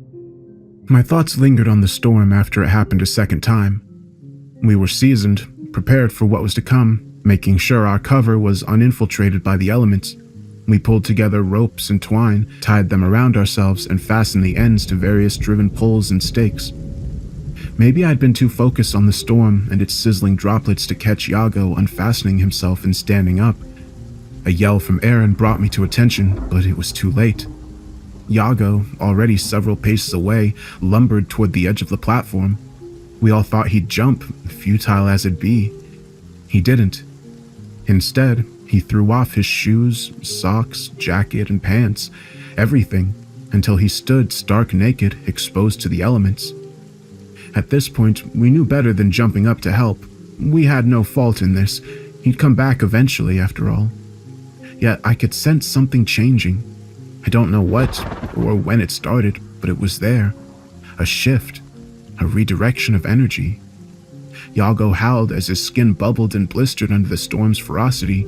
I think it was when his skin began sloughing off in great swaths that it happened. Without warning, Yago's entire being burst into a furious red flame, a sparking vermilion plasma crackling with the intensity of lightning. Eyes watering from the heat, I watched transfixed as his silhouette, shrouded in hellfire, seemed to be eaten away into nothing. Not a puff of smoke or steam bellowed from him. His backlit shadow disintegrated inch by inch until the last smattering of fragments were burned away entirely. Absolutely nothing remained of Yago once the storm passed. Not one stray hair or nail fragment. Of course, we expected him to grow out from the ice face, right away in fact. Nothing happened. We scanned every last inch of the cliff. Nothing. It's been... hell, I can't even guess how long it's been since then. It's all so damn arbitrary. Meaningless. Could be decades, centuries, millennia. My family might be long dead by now. Hell, humanity could have already gone extinct. And in all that time, I've yet to see a hint of Yago's return. Maybe he's in another worse place. Maybe he's dead. Or maybe he made it back home. Those are the only possibilities I can imagine. And as far as I can see, that's a 2 out of 3 chance of escaping this place. Escaping eternity. Next time the storm comes around, I think I'll follow that old man's example. Strip down to my most human form, raw for the whole world to see. And maybe, just maybe, the rain will set me free.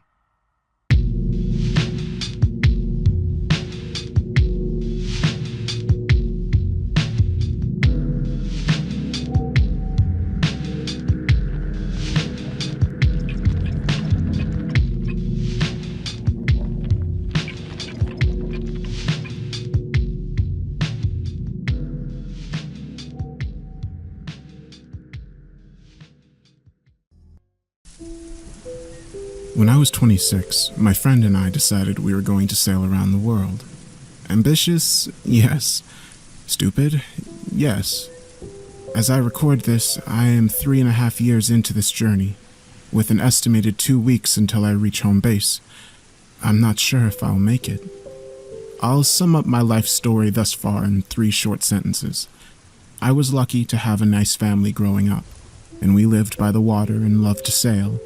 After college, I realized I wasn't very happy with myself and needed direction. I thought I'd find answers on the open water, or something like that, so me and my best friend set sail. Samuel and I had saved up a lot of money ever since we were teenagers. We bought a yacht together, aka a tattered 35-foot boat that was built in the 1960s with a nice motor and huge sails. It took some work to get it going again, but it was worth every penny. We had plenty of food, clean water, water purifiers, medicine, flare guns, solar generators, batteries, a professional GPS, all the essentials. We also have a nice satellite thingy that Sam set up so we can have Wi-Fi on board. It only works about 10% of the time, truth be told, but if you're hearing this, it means it's done its job. The past 3.5 years have been, interesting. Some weird stuff has happened, but I don't have time to go over it all right now. The only thing of importance now is surviving the situation I'm in and creating this recorded record of what happened. It started a couple hours ago. Like I said, I'm about 2 weeks away from California. where we started our journey going north away from Mexico into the Pacific Ocean. A few hours ago, Sam and I were sitting out on the boat's deck, sipping some champagne, celebrating the fact that we were in the home stretch. The stars, my God, the stars were beautiful. You really can't get a better view of them than from the middle of the ocean. We were quietly admiring them. We had talked so much in the past 3 years, but the silent moments we shared were the ones I remembered most. Like that moment we were in, silently watching the stars at night and drinking champagne. Or the first morning we set sail. We didn't talk for almost 2 hours as we watched the sunrise, as it first appeared as a red blob climbing over the ocean's end. Sam was strumming "Here Comes the Sun" on his guitar. The salty wind was hitting our face, and I thought, this is it. No coming back. This is the beginning of this whole journey. I thought about these moments and more like them, but I was broken from my daze as I noticed Sam had stood up from his seat rather quickly and was staring off into the dark horizon. "What is it?" I asked. "I thought I saw a flare." I looked out in the same direction he was and waited. A couple of seconds passed, then a skinny, barely visible streak of red appeared. It was a couple of miles away, maybe more. Sam turned to me. "A flare?" I nodded. "A flare. Let's go, now." "Got it." I ran to the controls and started up the engine. We turned the vessel sharply and darted over in the direction it came from. We were traveling fast for sure, but not at an unsafe speed. Our boat rocked up and down and side to side as we traversed the rough waves. Sam and I probably sailed for 10 minutes or so without seeing any more flares and no sign of any other vessels in front of us. "Should we keep going?" Sam asked. Just a little longer, I think." So we did. But this is where things took a turn. No, not a turn. A turn implies the driver is still on the road. No, things didn't take a turn. Things dove off a cliff. "Whoa, slow down!" Sam yelled at me. I slowed down significantly. "What is it?" I see something. I'm not sure yet. Can't make it out." We continued at a slow, steady speed, keeping an eye out. I could see what he saw soon after he pointed it out, but I couldn't make it out. A buoy, maybe? Some scrap from a ship? We approached closer. Wait, no, it's too skinny. Except on top, it's a sign. It's a stop sign. Sam muttered. It was about 10 feet higher than the water's surface. It stood perfectly still as the waves crashed around it. The octagon was red and weathered and covered with rust, but the white letters reading "stop" in the middle were unmistakable. How is it not moving? It was almost as if its pole was stuck into the ocean's floor hundreds of feet below us. "What the hell?" I said. I don't know, man. Let's turn around." I agreed because I didn't like whatever vibe a stop sign in the middle of the ocean was giving off. We turned and passed by the sign once more and sailed away. We were silent again, but not like before when we were sipping champagne. We weren't thoughtful, reflecting, or anything like that. We were scared. I could tell he was. I was, but why? It's just a stop sign, right? Nothing spooky about that. Just weird, just odd, out of place. We continued on for a while, not speaking, until I made a remark about the water. "Wow, the water has really calmed down. These waves are baby waves." "Seriously," Sam confirmed. "This is the quietest the water's been in months, maybe years." He was right, but a chill crept up my neck when I realized how quiet it really was. It wasn't just quiet, it was growing quieter by the second. 20 minutes before, the waves were roaring and crashing into our boat, but they had weakened to small splashes, then had diminished into the faintest sounds of water moving, like a small creek, but then it was silent. There were no ocean sounds at all. If any of you have been out on the ocean in the middle of the night, you know how dark the water really is. It's basically black. The only definition of the waves comes from the moonlight, and you can faintly make out where the waves break and crash. Well, as the sound diminished, so did the waves. The choppy black water had grown stiller and stiller and stiller, and now It was still. It was black. It was flat. It looked like there was no ocean. There was no reflection from the moon or stars anymore. There was nothing beneath our boat but darkness. Sam turned to me. He didn't have words, but his petrified expression confirmed that I wasn't going crazy. We both moved towards the side of the boat's deck and looked down where the water should be. Looking straight down was an odd experience. You know when you look up in the sky and your eyes go for the furthest possible focal point they can? Well, this seemed to go beyond that point. There was nothing but darkness, and I couldn't find an end to it. Sam grabbed my arm. "What is this? What's happening?" "I'm not sure." I turned to him, but then I noticed something far worse. He was no longer backlit by the moon. There were no stars behind his darkened figure. The only light came from our boat's lamps. There were no stars, there was no moon, there was no water. There was only us and our vessel. There was nothing beneath us and nothing above us.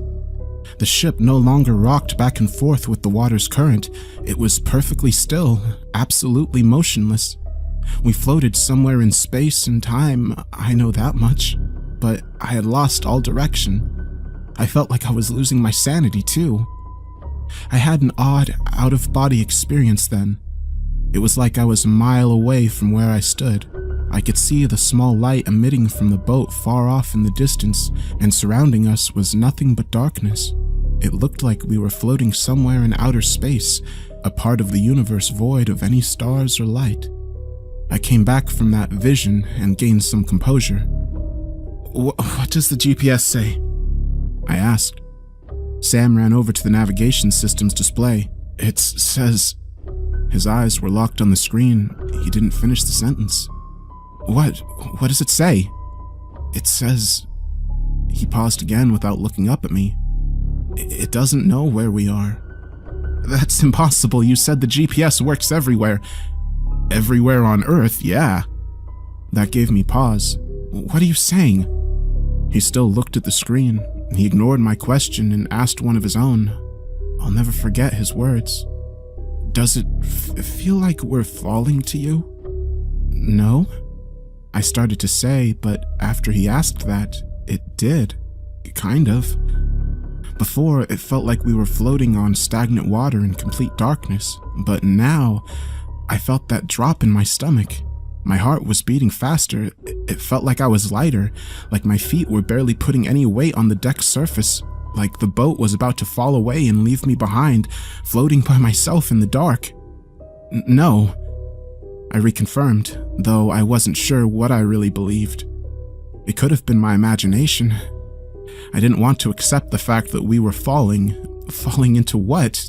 "No," I said a third time. "We aren't falling, it's just dark. It's messing with your senses." We looked off in the same direction, first towards where the horizon would have been, then down to where the water should have been, then up at the starless sky. We had nowhere to go. I was unsure if the motor would work or if the sails would be of any use. There was no wind, and I was sure there was no water. We were sailing on an ocean of emptiness. What came next was something I'd never experienced before, so I may have trouble explaining. That feeling that we were falling was gone. It had been replaced by a feeling that we were upside down. I don't really know how to describe it. At first, we were upright, not falling anymore, but then we were turning. No, flipping. It felt like the whole boat was capsizing. It kept turning over and then stopped once it felt like we were perfectly upside down. It was still completely dark. There had been no change in scenery to indicate we had turned upside down. Nothing on the boat shifted at all. It was just a feeling. Like in outer space, there's no real up or down, but I'm sure an astronaut would be able to feel if they had been turned upside down. And I could tell Sam felt it too. He turned to me with eyes wider than I'd ever seen them. We didn't say a word to each other. Our locked eye contact was broken by light above us. It slowly appeared, but it was obvious that it was stars. It was the stars and moon in the sky once again. "Oh, thank Christ," I said. But as Sam and I looked upward, I realized we weren't actually looking at the sky. We were looking at a reflection of the sky. It had a slow, rhythmic motion refracting the light in a strange way. Then, I realized we were looking at water. I looked overboard and saw that beneath us was the night sky, beautiful and bright now, unmoving, and above us was the ocean, daunting and dark but reflecting every star off its surface.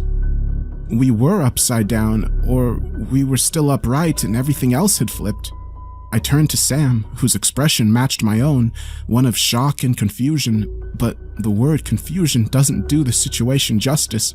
It was beyond my ability of comprehending something as a human. He looked at me. His expression had turned to sorrow. He looked like he was about to burst into tears that second. "Help!" he whimpered. And with that one word, I watched my friend fly upward, flail and scream for 10 agonizing seconds, and then splash into the dark ocean above my head. He fell, I thought. He fell up or down into the sea. But I didn't fall. I looked up at the now rough waves and waited for my fate to be sealed, but nothing happened. Not yet. I ran into the cabin and began recording this.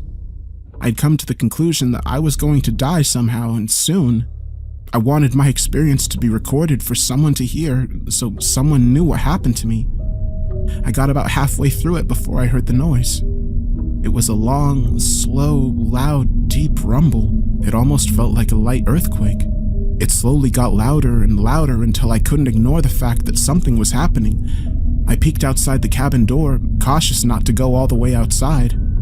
I looked up at the ocean where I deduced the sound was coming from. The waves were bigger now, rougher too. Those black monsters would crash into one another and produce a light shower of white water. That's when I noticed it's closer. It was, indeed. The water was maybe 1,000 feet above the boat when I first noticed it. Now it was more like 250, and that distance was decreasing fast. I stared at it, stuck in a panic of confusion and fright. It was falling on me, or I was falling on it, and it was happening rapidly. I ran into the cabin again for shelter, knowing it would be little help. Seconds after I secured the cabin door, the ocean fell onto me, or I fell into it. The surface of the water crashed down hard onto the ship's deck and quickly began flooding the cabin. I think the boat was fully submerged underwater for a second at least. I felt the pull from it as it brought itself back to the surface, trying to float. I don't know how or why, but I knew I was upright after that. I'm not sure if the boat flipped itself or maybe a wave helped flip it over. It all happened so fast. I don't know, but I knew I was upright then, floating in the ocean. I got beat up pretty bad. Whiplash, bruises, a couple cuts, maybe a concussion. My boat got beat up worse, though. There was about a foot of standing water on the deck. The engine is completely wrecked, possibly beyond repair.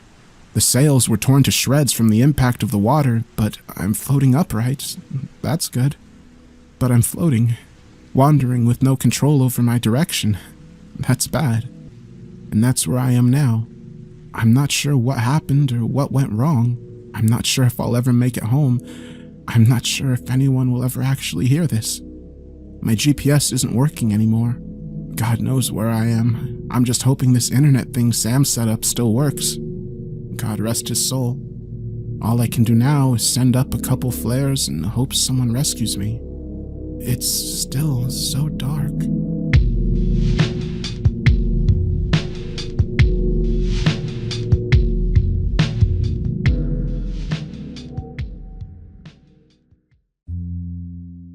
I had a strange experience as a young boy that gave me a lot of anxiety during my childhood. While I grew up, it was my go-to story at camp when we sat around the fire, but in my teenage years, and with the help from my therapist, I came to the conclusion that the story hadn't really happened. I convinced myself that I had constructed the memory based on my earliest nightmares, or perhaps some story told to me before I was old enough to tell fiction from reality. It was a reasonable way to see it. The fact is that you can't really trust your childhood memories, and given how unbelievable this particular memory was, it would have been absurd to still believe in it as an adult. So I stopped thinking about the memory, stopped telling it to my friends, and continued on with my life. At least that was until last week when I was visiting my mother. I found something in her attic, and now I feel compelled to tell my story once again. I was 7 years old. At the time, I lived with my mother in Stockholm.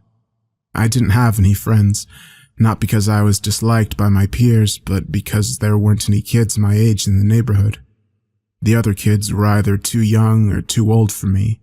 Thus, I usually played by myself in the courtyard. I didn't mind it that much. I had a rich imagination and could entertain myself pretty easily. My mother kept an eye on me through the kitchen window, but it was a safe neighborhood, so she didn't need to worry too much. It wasn't possible to enter the courtyard from the street without a code to the door, and my mother knew the neighbors well enough to trust them. One day, on my way down the staircase, I noticed a blue tricycle in the courtyard. I saw it from the window on the second floor. I hadn't seen it before and thought it would be cool to try it out. However, when I reached the courtyard, I couldn't find it anywhere. I assumed someone must have taken it away, although it would have to have happened really quickly because I had run down the staircase as fast as I could. Disappointed, I decided to climb one of the maple trees, and I quickly forgot about the tricycle. The next day, the same thing happened. I saw the tricycle from the window on the second floor, and when I got to the courtyard, it was gone. I don't remember if it happened a third time before I investigated it, but when I did, I was bewildered to discover that the tricycle could still be seen from the window on the second floor, and only from the window on the second floor. The view from that window was slightly different from the view from the other windows. The tricycle was the biggest difference, but there were other things that stood out too. For example, the bushes weren't as neatly trimmed, and there were cracks on the wall of the house facing the courtyard. Like with most things, I kept this mystery for myself. It was my discovery, a window to my own secret world. At least, that was how I felt. Every time I went outside to play, I took a few moments staring out the window on my way down. One time, a neighbor found me looking out of it. She asked what I was looking at, unable to notice the small differences that had caught my eye. I guess her adult mind simply couldn't find a reason to pay the view from the second floor any special attention. No one did, except me. I told her that I was looking at the birds, even though I didn't see any birds. In fact, I hadn't seen a single living thing on the other side of this window. It didn't register that might have been a bad sign. Instead, I thought it made my secret little world peaceful. I loved to be alone, and the world with the blue tricycle seemed to be the perfect place for it. I don't know how many days passed, but at some point, my curiosity got the best of me. It was October, or at least sometime during autumn, because I remember the yellow leaves on the maple trees. I snuck out of the apartment before my mother woke up. It was right after dawn. I climbed up the window frame in the staircase. A light rain fell over the courtyard, at least over this version of it. The second floor wasn't that high up, but it was still too high up for me to jump out of without hurting myself. Luckily, the window lay just next to the downpipe of the rain gutter, which I could use to climb down. I was a good climber. My mother always tells me I learned to climb before I learned to walk, so it didn't scare me. I still had to gather a lot of courage, though. I usually followed the rules to stay out of trouble, and this was perhaps the first time I did something that I knew my mother would have disapproved of. My hands trembled a little when I opened the window. I have a vague memory of the air smelling strange, toxic in some way. Every time I smell burnt rubber, this memory comes back to me, so I guess it smelled a bit like that. It didn't deter me, however. I grabbed the pipe, feeling my little heart beating hard in my chest, and began my descent. The sound of my feet hitting the ground echoed between the buildings. Looking up at them, the dark windows stared down at me like empty eye sockets. Hello? I yelled and listened to my echo. I wanted to know if I was truly alone, and since no one yelled back, I assumed that I was. This place was truly just as empty as I had hoped, but it wasn't as peaceful. The smell made me nauseous. The rain left black dirt on my skin, and the raindrops that landed on my lips left a bitter taste in my mouth. Looking up, I noticed a couple of high-level clouds tainted with a yellow color. I still felt safe, protected from the rest of the city by the buildings that surrounded me, but I still didn't want to stay for long. It wasn't just the smell, it was an overall feeling of something being wrong. I walked to the other end of the courtyard. On one of the walls that I hadn't been able to see from the window, I saw some graffiti. Close the doors. I might be remembering the exact phrase wrong, but I'm sure it said something like that. There was a heap of clothes lying next to the wall. I thought they must have belonged to someone. There had been people here once, I thought. Where did they all go? This question terrified me. I really wanted to try out the tricycle, but after seeing those clothes, I decided against it. It was time to go home. On my way back, I noticed something shiny hidden under the rotten leaves on the ground. I bent down and picked it up. It was a golden ball, the size of an apple. Fascinated, I stared at it. It was the most beautiful thing I had ever seen. I almost forgot about where I was, but just moments later, the sound of something crashing to the ground came from behind the building, somewhere on the street. I froze with fear.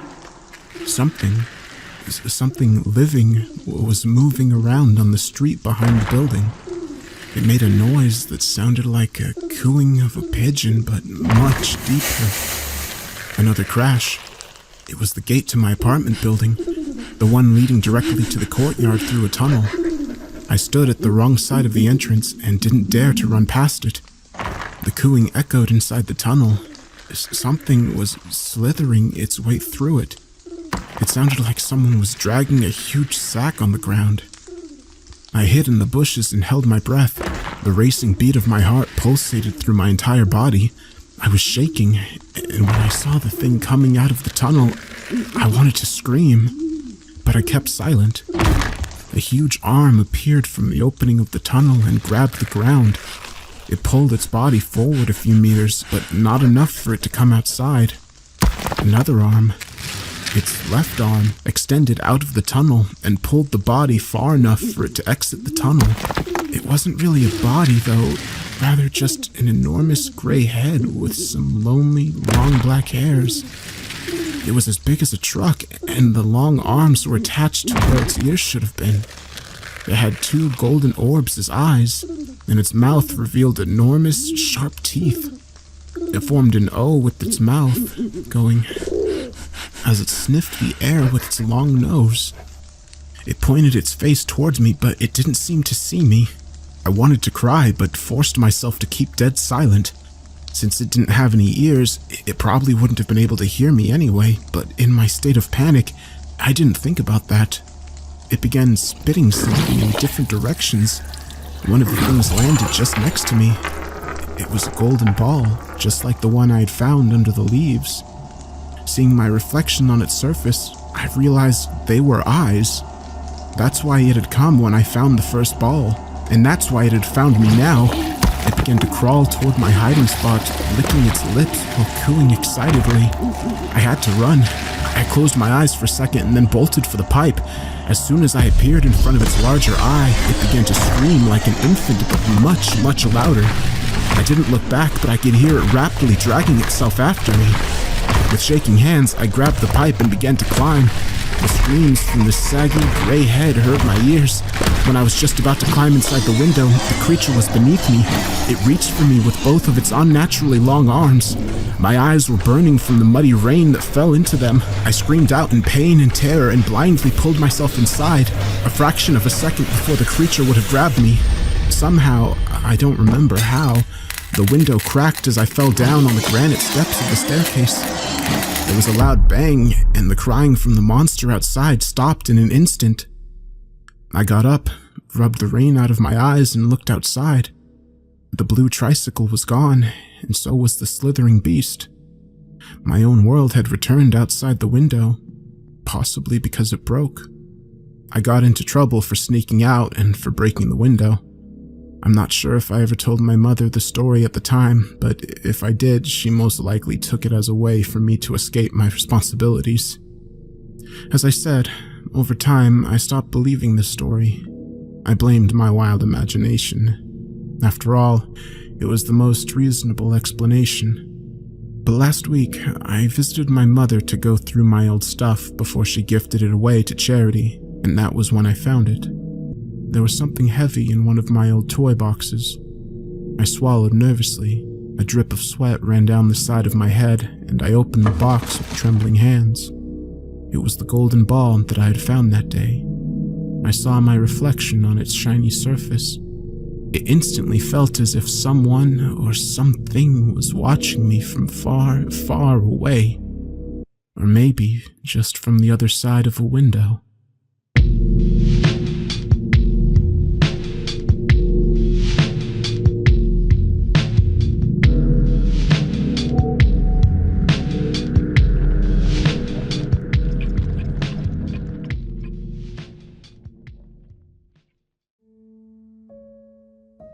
If you walk through a certain run-down inner-city area located in a working-class northern town, there's a chance you'll stumble across a terraced street like none other. I say there's a chance, but in reality, it's a slim one. That's because, technically speaking, Purgatory Street does not exist. At least, not in our plane of existence. You won't find it on any maps, and none of the locals will speak about it with outsiders. There are only whispers of its existence in the back rooms of working men's clubs, bingo halls, and greasy spoon cafes. It's taken on a life of its own, however, becoming an urban legend across the towns and cities of the north, with rumors eventually reaching people like me through obscure internet forums. I regard myself as an amateur urban explorer and paranormal investigator. Most of my family and friends say I have too much time on my hands and I'm wasting my life chasing after ghosts and ghouls in abandoned buildings and dark country lanes. And after years of dead ends and disappointments, there were times I thought of giving up my unusual hobby, but then I walked the street and my life changed forever. I would like to say there's some set of rules or magic formula you can follow to visit the street. If there is such a way, nobody's ever been able to identify it. In the real world, the location is wasteland, a gravel-covered empty lot plagued with weeds, rats, and assorted rubbish. It's unclear who owns the land. The council has nothing to do with the site, and no private developer has ever tried to build on it. When you ask the local residents about the land, you'll receive a stony response. It's as if there's a conspiracy amongst the residents to keep this dark secret from the outside world. And they will react with hostility whenever someone like me comes around and starts asking questions. There's no set time and date when you can turn up and the wasteland magically transforms into the paranormal street of legend. Some say that the street chooses you, only allowing a select few to walk its cobblestones.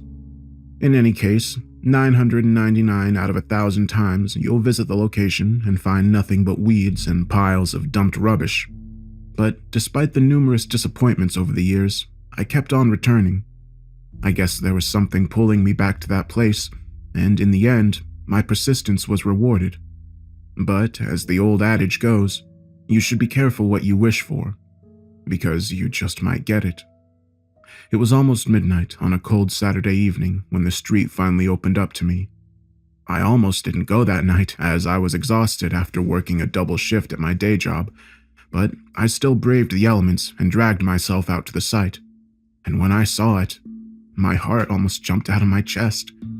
The strip of wasteland was gone, inexplicably replaced by 2 rows of red brick terraced houses set along a street paved with old-fashioned cobblestones and dimly illuminated by gas lamps. It was as if I was looking back in time, casting my eyes upon a working-class street of the industrial era. But this wasn't what concerned me the most. The entrance to the street appeared as a transparent, liquid-like portal, a doorway to another dimension or plane of existence. I stood there in astonishment for some time, barely believing my eyes as I realized I was looking upon another world. I was briefly distracted by a sound, so I turned around, looking across the real street where I stood and seeing a young couple staggering along the pavement, presumably returning home after a night out. They looked at me suspiciously, whispering and snickering at each other as they passed. I realized that they couldn't see what I could. Otherwise, they would have reacted very differently. This vision was only meant for me. I waited until the drunken couple had disappeared from sight before turning back towards the mysterious street. For a moment, I was unsure how to proceed. The accounts I read from the few who'd claimed to have visited Purgatory Street were typically vague, and so I wasn't clear on how one would enter and exit the supernatural realm. The membrane, or whatever it was, looked inviting, but appearances can be deceptive, and I didn't know whether I could safely cross over and make it back again. Part of me felt like turning around and leaving. I had seen that Purgatory Street did exist after all, and perhaps this was enough. But no, I'd come this far, and I knew I couldn't give up now, so I took a deep breath and stepped forward, cautiously lifting my arm and putting my hand through the membrane, watching in astonishment as the surface rippled like a pond of water broken by a dropped pebble. I saw my hand on the other side, relieved that it was still connected to my body. Reassured, I continued to walk, submerging my entire form in the liquid membrane. For a second, I couldn't breathe, and so I feared the worst, but then I emerged on the other side, stepping out onto the cobblestones of Purgatory Street. Relieved, I breathed the air, sensing that it was somehow different to my world, but not really understanding why. Still, it was a case of so far so good. But now I had crossed over, and I needed to make sure I could make it back. Without turning around, I took a step backwards, and then another, once again passing through the portal before finding myself back on the real street in the mortal realm. I was afraid that I wouldn't be able to return, but thankfully this wasn't the case, as I could step across and back without any problem. And so, after all these years of trying, I had finally discovered something extraordinary. I was very excited, but also nervous, not knowing what lay before me or how long the portal would stay open. But I was determined to explore the street and uncover its secrets. And so I moved on without delay. And this is what I saw. The street itself is like a throwback to a bygone era. It's difficult to place it precisely in the historical context, as there are a number of anachronisms. What you do see when you first step foot onto the road is rows of 2 up, 2 down terraced houses on either side of the street, their front doors opening right out onto the pavement.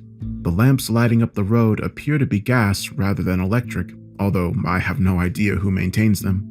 In addition to the houses are 2 establishments of note, a corner shop and a backstreet pub, the types of small businesses that are sadly disappearing in the modern world.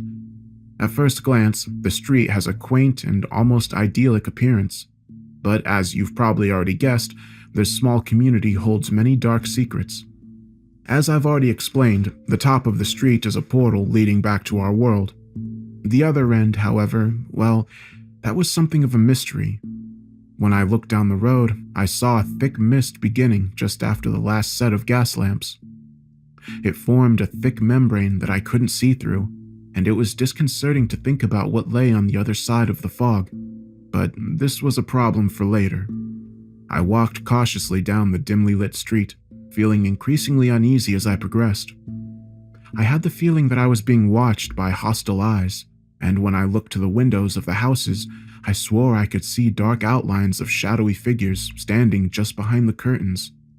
I jumped when I saw a set of curtains twitch and a face emerge from the darkness. A ghostly white, almost inhuman face with black, shark-like eyes staring at me. I recoiled in horror, but couldn't look away. It was as if those devilish eyes were holding me in a trance, and against every instinct in my body, I found myself slowly walking towards the window, listening intently as the creature whispered softly through the glass.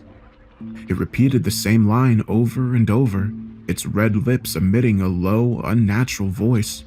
You don't belong here. You don't belong here. You do not belong here. It screamed so loudly the third time that I fell backwards onto the cobbles, landing heavily as the creature cackled cruelly at my misfortune. I glanced at the portal entrance and for a moment considered fleeing back to my own world, but I didn't. In the tales I'd heard and read, paranormal realms such as these were often protected by a harbinger, a supernatural entity tasked with scaring off visitors from the mortal world. They would go out of their way to frighten the likes of me, but the stories say that they can't do us any harm. I hoped the accounts were correct and summoned the courage to stand up and face the beast. Leave this place. No, I replied defiantly. Not until I'm finished. It reacted with anger, its eyes widening and fangs exposed as it hissed like an angry cat. For a moment, I thought I'd made a terrible mistake as I imagined the beast smashing through the thin glass and devouring me right there on the cobbles. But instead, the creature retreated, snarling once again before it disappeared behind the worn curtains. I breathed a sigh of relief as I turned back to the streets, reacting with surprise when I saw two figures standing on the pavement watching me closely. They were two elderly ladies dressed in heavy winter coats and with shawls covering their heads. Their hair was white and their skin wrinkled, but the ladies had eyes filled with expression and intelligence. I noted how both carried wicker shopping baskets covered with kitchen towels, and they stood on the pavement outside the doorway of number 7. Good for you, son. Called out the woman on the right. Good on you for standing up to that vile thing. It's high time he got taken down a peg or two. I soon realized she was talking about my encounter with the entity in number 3, and wondered what she knew about it, but part of me was afraid to ask. Thanks, I muttered as I cautiously walked across the cobbles toward them. Both women seemed friendly enough, greeting me with smiles and waves. However, this was far from a normal situation, and I suspected the old ladies were not what they appeared to be. Nevertheless, I had embarked on this quest knowing the risks, and had a feeling these women could provide me with some answers. I'm Mavis, and this is Alice. Nice to meet you, young man. I nodded my head and smiled thinly. Good to meet you both. Do you live on the street? I inquired. Mavis laughed before replying. Oh, yes, young man. We've lived on this street for a long, long time. Not much happens around here without us hearing about it. I nodded my head in understanding. Mavis and Alice reminded me of the neighborhood gossips, the types who would always be standing on the street corner and watching all the comings and goings. You're not from around here, son, are you? Asked Alice, even though she surely already knew the answer to her question. No, I replied hesitantly. I'm from back there. I pointed towards the portal at the top of the street, wondering if they could see what I saw. Alice nodded her head in apparent understanding. Ah, you're from the other side. It's been a long time since we've had anyone visit from over there. I expected follow-up questions, but instead, Mavis and Alice shared a look, and I saw a terrible sadness in their eyes. A tense pause followed before I broke the silence. So, do you like living here? It was a stupid question, but evoked a response nonetheless, as both women began an animated conversation while almost forgetting I was there. This used to be a nice street. Not anymore.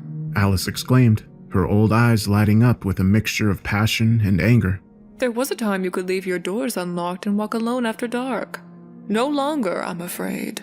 Oh, yes. Mavis agreed whilst nodding her head. It's all gone to hell. That Mr. Smith in number 13. You know he beats his wife and kids after he's been on the drink. Shameful. And that's not the half of it. What about Sally in the pub? Don't get me wrong, it's a terrible tragedy what happened to her, but now she's really lost the plot. You're right there. And what about Mr. Rashid? He used to run a respectable business. But there's something very strange about that man. I won't be patronizing his shop again, let me tell you. Oh, me neither. And don't get me started on that young hoodlum from number 33. They're calling him Billy the Kid these days. Did you know that? God help us. He watched too many of those damn Western films, I suppose. No discipline in that household.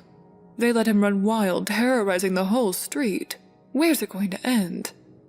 My tired brain was nearly fried with the deluge of information. I wanted to ask for more clarification about the street and its residents, but fate intervened. I saw the projectile out of the corner of my eye, ducking instinctively as it missed my head by mere inches. Next, I heard glass shattering against the cobblestones. I looked around and saw a young boy wearing shorts, a ruffled shirt, a peaked cap, and with a thick scarf tied around his neck. There was a wickedness in his eyes as he laughed cruelly, although I suspected he was disappointed that the bottle he'd thrown missed its mark. Mavis waved her fist at the boy and shouted in anger, crying, Damn you, Billy! You're a bloody menace! Alice calmed her friend down, placing a hand on her arm before saying, Come on now, Mavis. Let's get indoors before it gets worse. And with that, they escaped into number 7, slamming the door shut behind them and leaving me alone on the pavement. Shocked at the lady's sudden retreat, I shot the boy an angry glare, only to be met with a one-finger salute and more mocking laughter. I lost my temper at this, shouting, You little bastard, come here! The boy started to run, and I foolishly chased after him, not stopping to think about that it could be a trap. I saw him darting into a doorway and disappearing from sight. I followed, only briefly looking up to see a sign hanging above the door which read, Mr. Rashid's Newsagents and Grocers, and I noted the miniature flags, newspapers, and stacked cans displayed in the shop's window. I entered through the door and scanned the shop's interior, frantically searching for the boy but not finding him. But by this time, Billy the Kid was the least of my concerns. There was something very wrong with this corner shop that quickly became apparent to me. The first thing that hit me was the awful smell, one of rot and decay. It was so bad that I almost retched, and then I realized I was being watched. I slowly turned around and saw a man who I guessed was Mr. Rashid, a middle-aged, bearded fellow of South Asian descent. He had a wide, unnatural grin which seemed to be painted onto his face.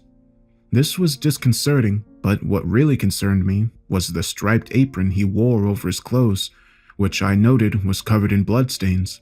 But Mr. Rashid ran a grocery store, not a butcher's. The shop owner greeted me amicably, at least on the surface, although I could tell there was a sinister undertone to his words. Good evening, sir. Welcome to my humble store. And how may I help you today? His greeting took me off guard for a moment. I struggled to find the words to respond. I saw a young boy running in here. He threw a bottle at me on the street. Did you see him come through here? Mr. Rashid shook his head, his smile never faltering as he answered, Goodness gracious. No, sir. We don't allow troublemakers in this establishment. But since you are here, why not take a gander at our fresh produce and see if there's anything that catches your eye? I guarantee we have the best prices in town. I almost laughed as I looked around the store's interior, soon realizing why it smelled so bad in here. Far from being fresh, Mr. Rashid's stock was in a state of decay. The fruit and vegetables brown and rotten, and the milk soured and curdled.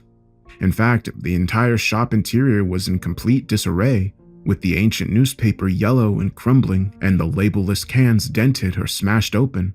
Amazingly, Mr. Rashid seemed totally oblivious to the mess, smell, and general chaos as he continued to stand behind the till with that inane grin on his lips. But I sensed there was worse to come, a terrible secret yet to be revealed. The stench grew worse as I walked down the aisle and towards the back of the store. I spotted an ancient white refrigerator, which I guessed was out of order because my nostrils were hit by the new odor of rotting meat as I approached it. I turned to see Mr. Rashid watching me, a nervousness now evident behind his otherwise amicable expression. "Oh, what's inside here?" I asked. The shop owner's smile faltered for the first time as he answered, Take a look inside if you so wish. I didn't want to open that fridge door, not really, but I felt compelled to do so.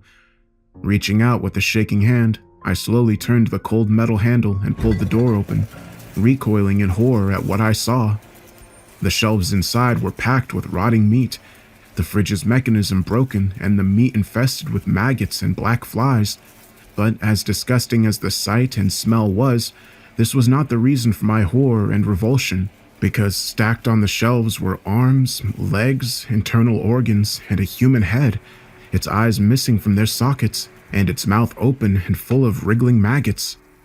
I retched, retreating in utter disgust as I turned away from the revolting scene, and I glared back at Mr. Rashid, whose face was now filled with guilt and shame. I continued to stare at him in disbelief, remaining silent as he uttered out his confession. You have to believe me. I'm not a murderer. I never meant for this to happen. He wiped the sweat off his brow before continuing. I came to this country with good intentions. to start a business and raise enough money to bring my family over. But the pressure, the loneliness, it was too much for me. He pointed angrily towards the dismembered corpse in the fridge. This man broke into my shop late one night. I caught him in the act of stealing from my till. We fought and I guess my anger got the better of me. He lowered his head, no longer able to meet my eye. I knew the police would never believe me, so I vowed to get rid of the body. Please, sir, you must believe that this was never my intention. Tears were rolling down Mr. Rashid's cheek as he finished his sorry tale. I was left speechless upon hearing this tragic confession. What did he want from me? Redemption? Absolution? I could give him neither. Instead, all I wanted to do was escape from this hellish corner shop, and so I looked past the grieving Mr. Rashid into the door. I feared he wouldn't let me go now I knew the truth, but suddenly there was a distraction as a half brick smashed through the shop window, showering the interior with shards of sharp glass. Leave me be! Leave me alone, damn you! I took the opportunity given to me, running for the door and darting back onto the street, leaving the stench and death behind me. I found Billy there waiting for me, soon realizing that he'd thrown the brick that had smashed Mr. Rashid's window. The kid continued to mock me as he ran down the cobblestones. I followed him, although I no longer felt anger towards the young lad. His brick attack had allowed me to escape from Mr. Rashid's shop, and now I wondered if he was guiding me down the street, acting like some kind of cross between a hooligan and a ferryman. In any event, I decided to keep following the boy, even though I feared where he would lead me. I watched as the lad dashed into a doorway halfway down the street, but I paused before entering, seeing the sign above the door which read, "The Bucket of Blood." The windows were frosted, and the swing door closed as the boy disappeared inside. I soon realized that, despite its unappealing name, this establishment served as the local pub house, a backstreet boozer of the sort you used to find all over working-class areas. Based on my experience thus far, I didn't know what to expect when I entered the pub. As soon as the door swung open, I was hit by the smell of tobacco smoke and stale alcohol. Not the most inviting of aromas, but certainly an improvement on the rot and decay in the corner shop. At first glance, the pub's interior was surprisingly ordinary, adorned with wooden fittings, neat little booths, and with a bar stacked with labelless bottles of liquor and beer pumps. The walls were decorated with old black and white photographs of dour-faced workers and their families, and all seemed to stare down at me in a somewhat sinister fashion. The bar room was almost empty, the only patrons being 3 burly men drinking at the end of the bar, all wearing dirty overalls and with hardened looks on their face as they sipped from their pints. They ignored me as I walked up to the bar and was greeted by the proprietor. Evening, love. What are you having? I looked to the woman serving me, a lady in her mid to late 30s. She was attractive, wearing makeup with her blonde hair done up in a neat bun. She wore a white lace blouse and dark skirt and shot me a friendly wink and a smile, her eyes green and passionate, although there seemed to be a sadness behind her welcoming demeanor, and I sensed there had been tragedy in her past. Nevertheless, I took the lady up on her offer, taking a stool and replying, "A pint of bitter, please." Sure thing, love. She replied with a smile, grabbing a clean glass and pouring my beer. "You're Sally?" I asked sheepishly, remembering the old lady's conversation. That I am. And we've been expecting you, love. "Yeah?" I answered in confusion. Oh, yes. News travels fast on the street, and it's not often we get visitors from the other side. She laid the pint down on the bar in front of me. On the house, love. "Oh, thank you." Not a problem, love. But just remember, this is a local boozer and we're a tight-knit community. We look after our own around here. Now, I'm not saying you're not welcome, love, but just make sure you behave yourself. Her expression had become more hostile, and I could tell she was giving me a warning. I struggled to find the words to reply, but Sally had already turned her back on me. She diverted her gaze to a framed photograph hanging behind the bar. I glanced across, feeling like I was intruding on a private moment. The picture showed a smiling and happy Sally on a beach alongside 2 laughing young children in swimsuits, a boy and a girl. There was a tear in her eye as she looked upon the photograph, and I wondered what story was behind the picture. Just then, the pub door shot open and a newcomer entered. I looked up to see a dark-haired man dressed in work overalls, muscular and with rugged good looks. He grinned as he approached the bar, exerting an arrogance as he swaggered up to the stool and put in his order. Evening, Sally, my darling. My usual, please. The landlady shot him a look that could kill before responding. All right, Neil. I don't want any trouble tonight. Do you hear me? Neil simply shrugged his shoulders, shooting Sally a wink as he said, Oh, you know me, darling. I'll be as good as gold. Sally snorted, but poured him his pint nevertheless.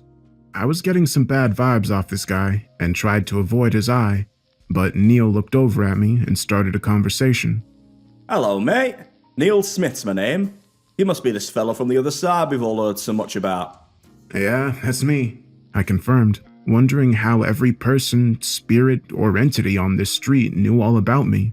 Welcome to the neighborhood, my friend. Although I've got to warn you, it's bloody dead around here. He laughed boisterously at his own joke while I smirked awkwardly. Next, Neil glanced across at Sally, who was once again staring at the family photo behind the bar. Still living in the past, Sally. About time you moved on, I reckon. The landlady shot him a furious look and spat out her angry rebuttal. Go to hell, Smith! She retreated to the back room and Neil smirked cruelly. Are those her children? I asked, pointing up at the photograph. They were. The poor blighters died in a fire. Jesus, I swore, suddenly gaining some understanding of the landlady's pain. Aye, was a tragedy, all right, said Neil, shaking his head. I have kids myself, you know. It'd be terrible to lose them like that. Still, you should see what old Sally did to the lad who set the blaze. Oh, she got justice for the wee ones, don't worry about that. He laughed again as he took a gulp from his pint. I saw a sour expression come across his face as he stared at his glass. How's your pint? Fine, I answered in confusion, although in truth I hadn't touched my drink. Nah, mate, the beer is off. Oh, I'm sick of this piss water. I work hard all day to provide for my family, and this is what I get. Sally! I was shocked at how angry Neil had become as he descended into a furious tirade over something as trivial as a pint of beer. The landlady stormed out of the back room, meeting her aggressive customer head on. What is it now, Smith? The pint is off. I want a new one. There's nothing wrong with my beer. Quit complaining.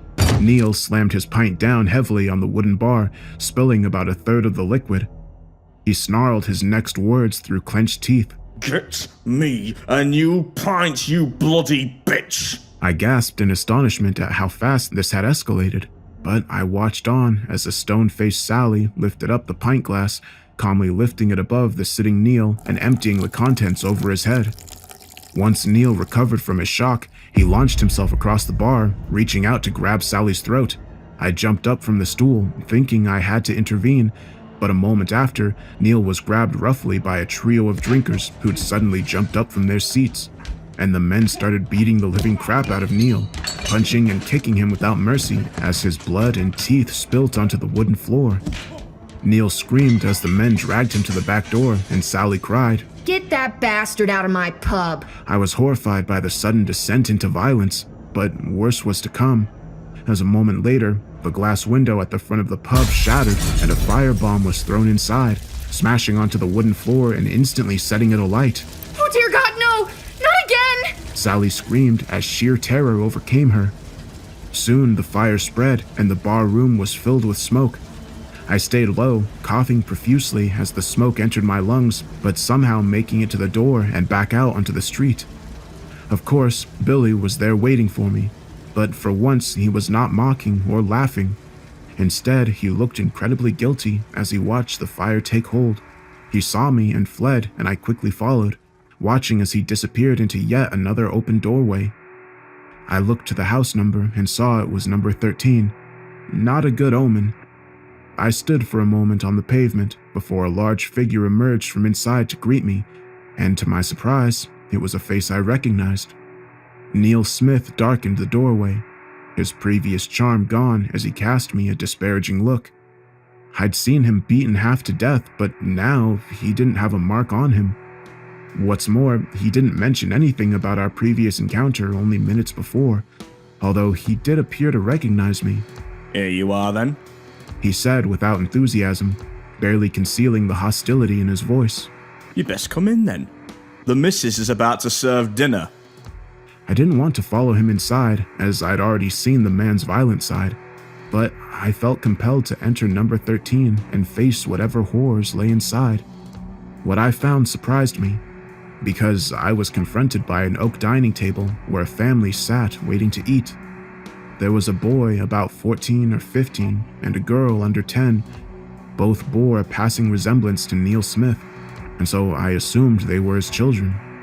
The two children looked up at me suspiciously as their father took his place at the top of the table. No introductions were made, and I felt uncomfortable in their presence. My feelings of discomfort only increased when Neil's wife walked in from the kitchen holding a heavy copper pot in both hands. She was a young woman with long dark hair and a pretty face, but she looked tired and bedraggled. Mrs. Smith reacted with shock once she saw me, jumping and almost dropping her pot. She nervously looked at her husband and asked, "Who's your friend, Neil?" Her husband glared at me as he replied, He's a visitor from the other side. Oh. His wife replied, as if this one off-the-cuff comment answered all her questions. Well, you best sit down then. I took a chair at the end of the table, watching nervously as Mrs. Smith opened the cooking pot, using a ladle to dish out a stew of boiled meat and potatoes. I thanked her as she piled the food on my plate. It did not look appetizing. The stew appeared to be made from offal and cheap cuts. Besides, the gruesome scenes I'd witnessed in Mr. Rashid's shop meant I'd lose whatever appetite I might have, and I was turned by the sight and smell of the meal. Thankfully, no one seemed to care that I wasn't eating, as the family all tucked into their food. They ate in silence for several minutes before Neil abruptly spat out a chunk of tough meat onto his plate. Damn you, woman! He shouted aggressively, directing his anger towards his long-suffering wife. I work hard all day and come home to this tripe! You can't bloody cook! Can't do anything right! Why the hell did I ever marry you? I felt the tension rising inside the small room and feared where it would lead. Mrs. Smith winced at her husband's cruel words, but there was a spark of defiance in her eyes when she answered him. Well, Neil, maybe if you didn't spend all of our money down at the pub, I could afford to buy better food. I could have cheered after hearing Mrs. Smith's witty retort, but I'd seen her husband's bad side, and I knew he would react with violence. To my horror, I saw his face turn red with fury as he swiped his plate onto the floor and launched himself across the table, grabbing his wife by the throat. The young girl screamed and the room descended into chaos. There was no one to stop Neil's violent attack this time, no one but me. I desperately reached out in an attempt to hold Neil back, but when my hands touched his body, I felt a surge of pain run through me, and I collapsed onto the floor in agony, paralyzed by some unseen force. Meanwhile, Neil continued the brutal attack on his wife, knocking her down and wrapping his enormous hands around her throat, strangling her right there on the kitchen floor. I couldn't move and couldn't look away as the horror unfolded before me, but suddenly a new figure emerged with a blade in hand, stabbing Neil in the back in a desperate attack. I looked up in shock to see Neil's son, the knife still in his hand as his father cried out, releasing his grip on the woman's throat and spinning around. He moved to attack his teenage son, but instead got stabbed a second time in the belly. The blood poured from his wounds as Neil's huge frame collapsed heavily to the ground. In that instant, I regained control over my faculties, jumping up and running to Mrs. Smith's side. But it was already too late, as the life had been choked out of her. Her face a ghostly shade of pale, and her dead eyes staring up at the ceiling. Her husband/murderer was still alive, however, although barely, as he bled heavily from his deep stab wounds. He looked at me, struggling to speak his last words before he bled to death. It wasn't me, he spluttered. There's a demon inside of me, but now I'm finally free of it. And then he choked on his own blood and closed his eyes. My whole body shook as I tried to come to terms with the shocking violence I'd just witnessed. Instinctively, I looked to the children to see if they were hurt. What I saw was the crying girl being comforted by her older brother. He held out the bloody knife towards me, threatening me as he cried out in fury. God damn you, outsider! You come to our home to watch our suffering. How dare you? You don't belong here. Get out before I kill you too. Get out! I looked into the boy's rage-filled eyes and knew he meant it, and so I turned on my heels and ran out the door, soon finding myself back on the street. I felt an intense shame in that moment, because I knew Neil's son was right.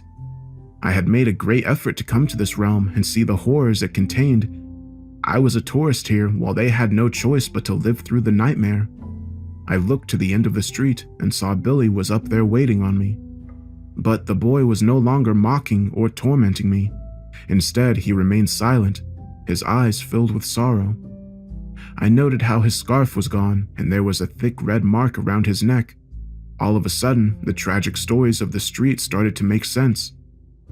I continued to watch as Billy slowly lifted his arm and pointed towards a house right at the end of the street, directing me to its front door. Despite all the horrors I'd already witnessed, I somehow knew I needed to see whatever was inside and hopefully find some answers to this mystery. And so, I cautiously walked forward, avoiding the wall of thick fog and Billy's dead eyes as I passed him and made my way to the house. The door was already open, and the number on it was 33. When I glanced up, I saw red smoke emanating from the house's chimney, and I believed this was an omen. I hesitated briefly before entering, feeling a cold chill, thinking that perhaps I didn't want to discover what was inside. But I forced myself to do so, as my whole journey had apparently been leading up to this point. I walked into yet another small, terraced house decorated like it was straight out of the 1940s, and proceeded to a tiny living room where an elderly man with white hair and a long, disheveled beard sat in front of a roaring fire, its heat warming up the small room. He read from a book, which I quickly identified as being a copy of the King James Bible, and by his side lay what appeared to be a full-size wolf, its white fur matching its owner's beard. The beast growled aggressively at me, showing its teeth. I instinctively backed off, but the man calmed his animal with soothing words. Now, boy, that's no way to treat our guests. The wolf returned to its slumber as the man addressed me without looking up from the good book. Welcome, friend. Please take a seat. Puzzled yet intrigued, I grabbed a wood-backed chair and sat facing the enigmatic old man, watching him carefully as he continued to read from his Bible. He remained silent for some time before eventually speaking, reading a passage out loud. If we confess our sins, he is faithful and just to forgive us and to cleanse us from all unrighteousness. He slowly nodded his head, appearing deep in thought before he closed the book and rose from his armchair. Then he carefully placed the Bible on a bookcase beside the fireplace.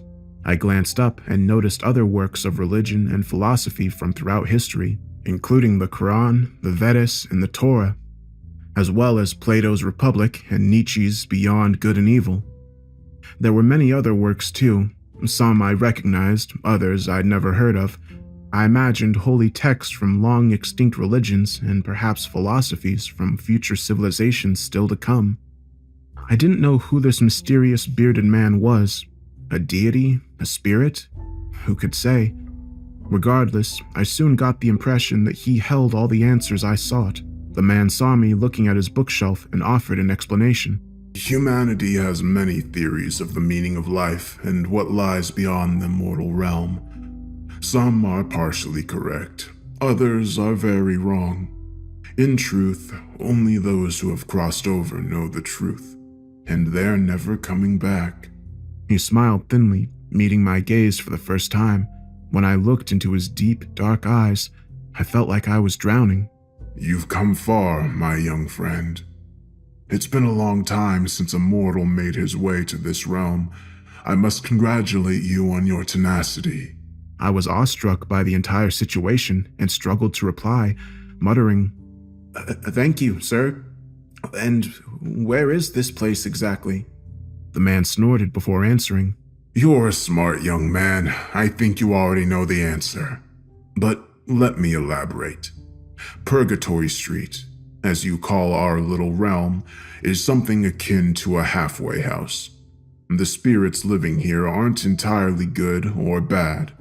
They all made a terrible mistake during their mortal lives and are now suffering the consequences of their actions, trapped in cycles of violence which repeat again and again.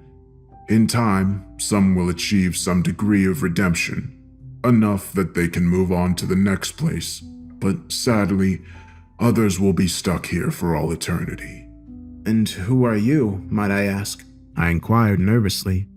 The old man laughed softly before replying. My real name is quite impossible for you to pronounce, and in any event, it's not relevant. Most folks call me the Gatekeeper. I sit here in this house of brick and mortar, which just happens to be located on the border between two worlds, and I do my best to keep the peace. But this isn't about me, young man. It's about you, and the decision you make next. I felt a cold chill of anticipation as I realized something of great importance was coming. You have two choices. The Gatekeeper continued. You can turn around and go back the way you came, returning to your own realm, or... Or what? I prompted impatiently. Or you can keep on walking through the wall of fog and on to the next realm. I experienced a further surge of emotions in that moment, thinking my whole life had been leading up to this. What's over there? I asked. I couldn't possibly describe it in words you could understand. The visions of the next world are something you must see with your own eyes. If you cross over, you will experience wonders far beyond your human comprehension. But there's a catch. If you choose to go over to the immortal realm, you can never come back. You will be leaving the mortal world forever. I gasped in dismay, shocked by the implications of what I'd just been told. What should I do? I whimpered, no longer feeling confident with my choices. I cannot make that decision for you, young man. You must decide quickly, as this realm will shift in time and space before the sun rises. Now, I'm afraid I must ask you to leave. Suddenly, the atmosphere inside the living room became hostile as the fire crackled and the wolf growled at me. I felt unsafe, slowly backing out of the room as the bearded man shot me a parting glare. I soon found myself back out on the pavement, facing the fog bank which marked the boundary between Purgatory Street and the immortal realm beyond. My nerves were shot and my whole body shook in anticipation as I walked forward, ready to cross and bear witness to the wonders beyond. But at that moment, I paused, stopping dead in my tracks as my head was filled with doubt. Suddenly, I remembered my family and friends and my life back home. It wasn't perfect, but it was what I knew, while the other side was a great unknown. I had come this far, but was always confident I could return home. But if I took the next step, there'd be no way back. So what can I say? I choked, lost my nerve, and turned around. As I walked back down the cobblestones, I saw the door to number 33 was now firmly shut, but the other residents of Purgatory Street were there to see me off. Billy the Kid returned to his rebellious self, giving me the finger one last time as he laughed in open mockery, only adding to my humiliation. Neil Smith stood outside his front door, alive once again, as he shot me an angry look with his fists clenched. Sally was cleaning the windows of her magically restored pub, turning to give me a smile and wink as I passed. And Mr. Rashid was sweeping the pavement outside his corner shop, that inane and half-crazed grin on his lips as he wished me a good evening. And finally, the two neighborhood gossips, Mavis and Alice, were standing at the top of the road, carefully watching everything that occurred on their home street. I looked up nervously as Mavis met my eye, saying, "So long, son. I doubt we'll meet again." I thought about her parting words as I continued walking, but I suddenly jumped in terror at a foul cackling emitted from number 3. I looked across to see the pale-faced demon staring out at me, its sharp claws scraping against the thin glass window, and its black eyes burning with hatred. I feared what the beast would do to me if it got out onto the road, and so I ran the last few yards in a panic.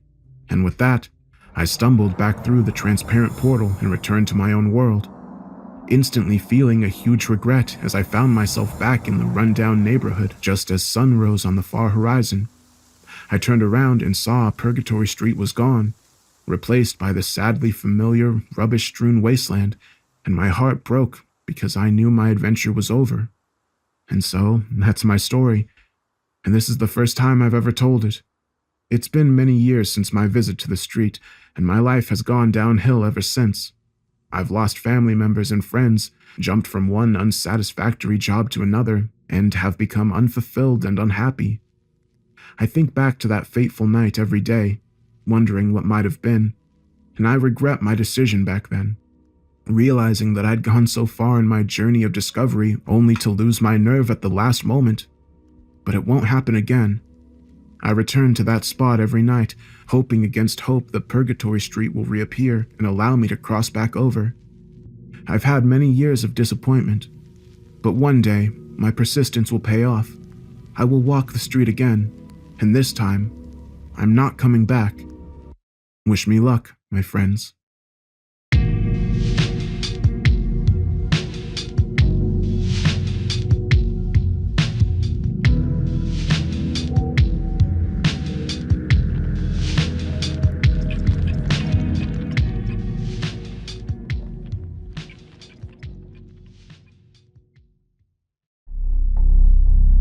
On December 2nd, 1987, the Soviet Deep Space Network received a transmission from outer space.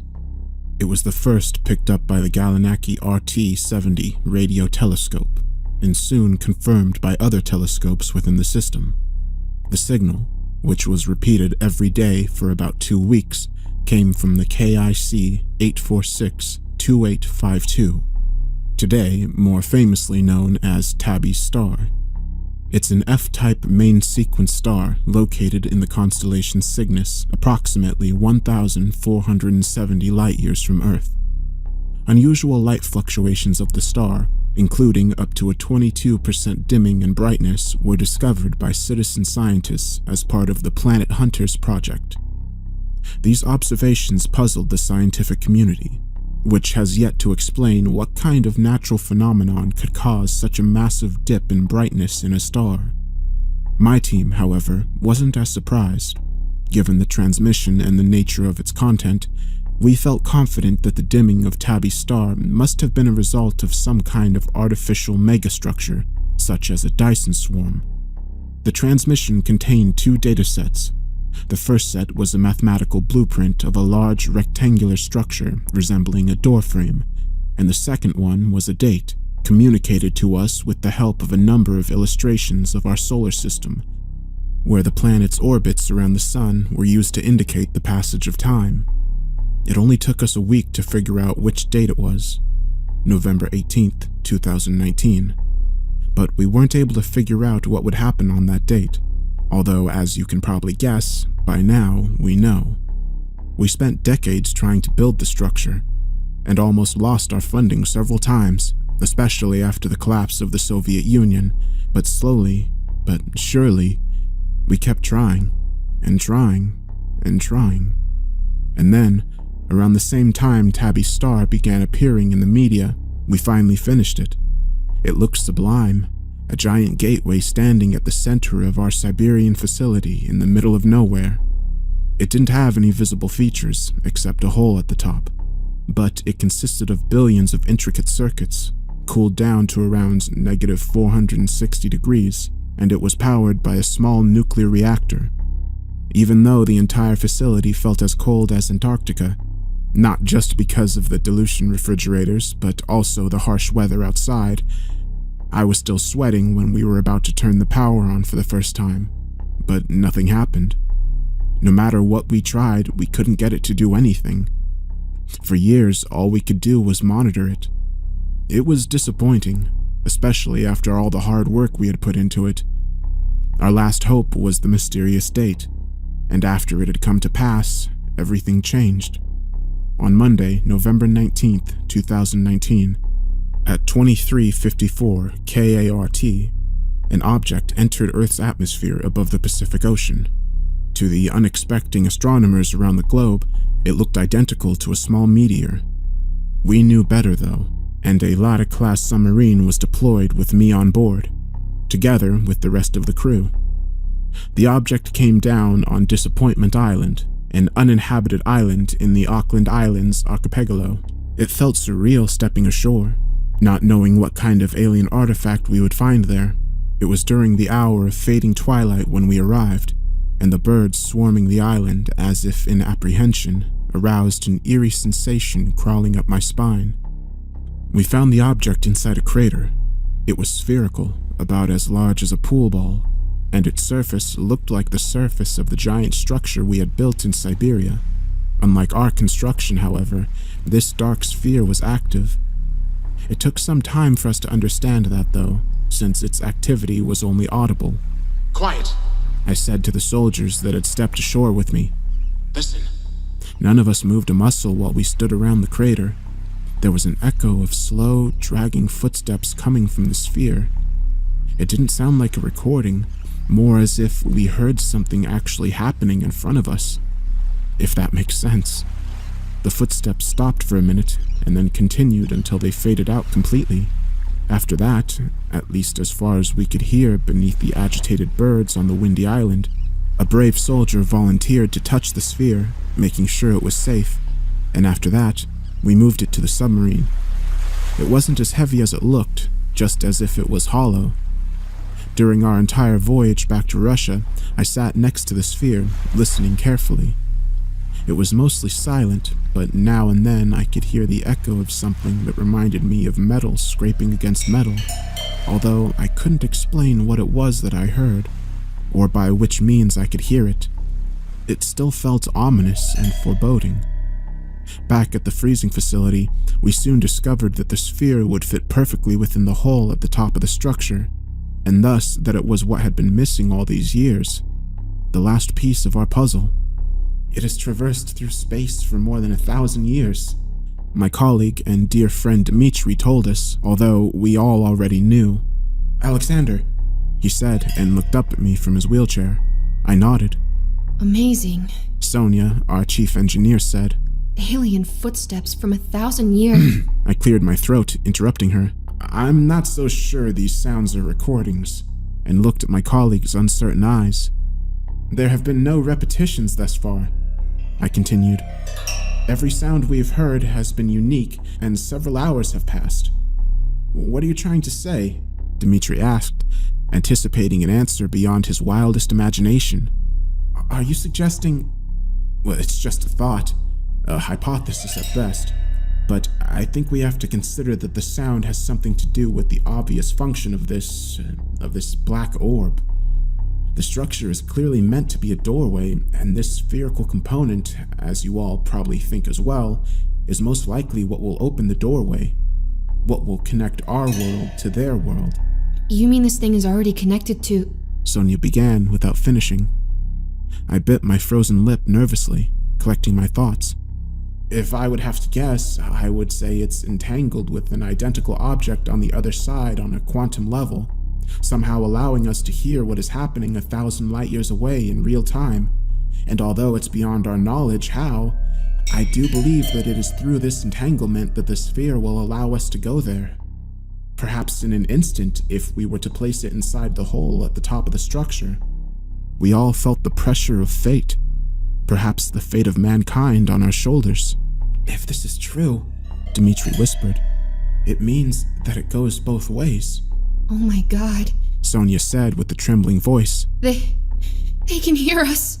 We proceeded to set up a soundproof chamber in which we put the sphere together with microphones so that we could observe its activity without it being able to observe us.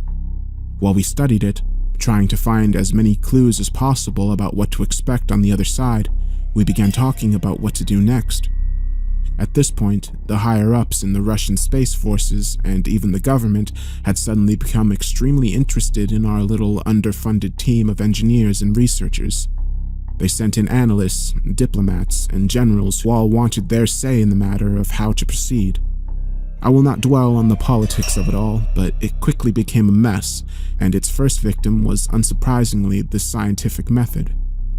My team wanted to study the sphere for maybe 2 years before putting it inside the structure, not only to learn as much as possible, but also to be safe. But the generals, only caring about their careers, didn't want us to sit on this longer than a few months, and in the end, Even though we still only heard strange metallic scraping coming from the sphere, they decided on a very simplistic plan, namely to put the sphere in place, send in a probe, and then, if it looked safe, send a team through what we assumed to be a gateway. They didn't listen to our warnings about rushing things, but they did at least take the potential threat seriously enough to prepare for it in the way we asked for. Since we knew next to nothing about the beings who sent us the sphere, except that they were thousands of times more advanced than us, we had no choice but to prepare for the worst with the strongest defense known to man, a thermonuclear missile.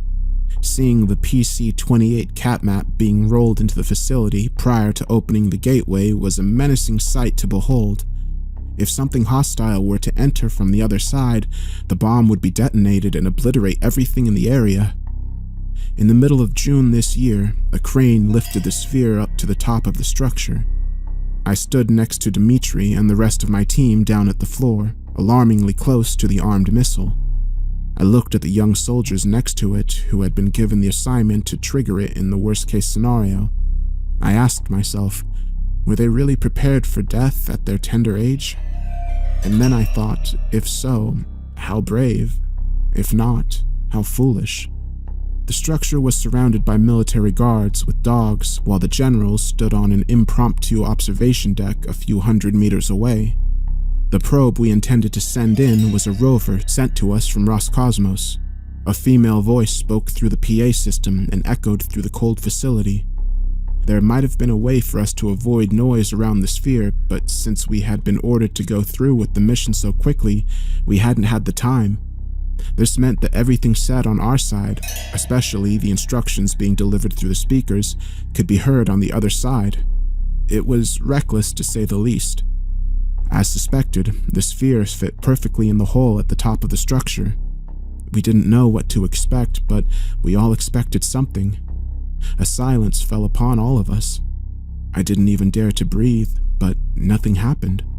For a moment, we all thought there was something wrong. Then the dogs began barking like wild animals. It made the hair on my neck stand on end because it meant that something had happened. We just couldn't sense it. One of the dogs got free somehow and ran up to the gateway. The soldier in charge of it ran after, yelling for it to stay put, but it wouldn't listen. And then when it ran through the gateway, it vanished. A collective gasp could be heard throughout the facility, and then a concerning murmur. The gateway was, without a doubt, open. Did that dog just travel over 1,000 light years? Dimitri asked. No one said anything for a couple minutes, fruitlessly trying to hear the dog through the sphere. And then one of the generals spoke with authority from the speakers in the ceiling. Send in the probe. The rover vanished just like the dog. We all looked at the screens on the wall, which were connected to the rover through a cable that now seemed to hang in the air by itself in suspenseful anticipation. Nothing.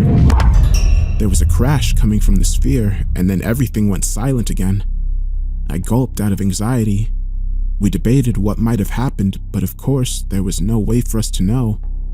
It was suggested that the rover might have fallen over by accident, and for no other reason than convenience, that was taken as a fact. Next, we put a camera on a metal bar and inserted it into the portal, and after having been retrieved 15 minutes later, we finally got to see our first glimpse of what it was like on the other side. The recording was heavily distorted and didn't reveal much, just as if the camera had been subjected to some kind of radiation, although none was detected, but it was clear that there was a large, open space on the other side. The ground was too flat to be natural, and there were shadows in the distance indicating structures. Nothing of what we saw offered any explanation as to what had happened to the rover, and the dog was nowhere to be seen. I had to argue for Dimitri to be on the team that was eventually decided to be sent through the gateway. Since he was in a wheelchair, the general in charge thought he would be a liability to the rest of the team, but I convinced him that his expertise in exobiology was absolutely necessary. That wasn't the entire truth. After the accident with the Soyuz TM-5 spacecraft that put Dimitri in the wheelchair, he had spent almost all his life working on our top-secret project.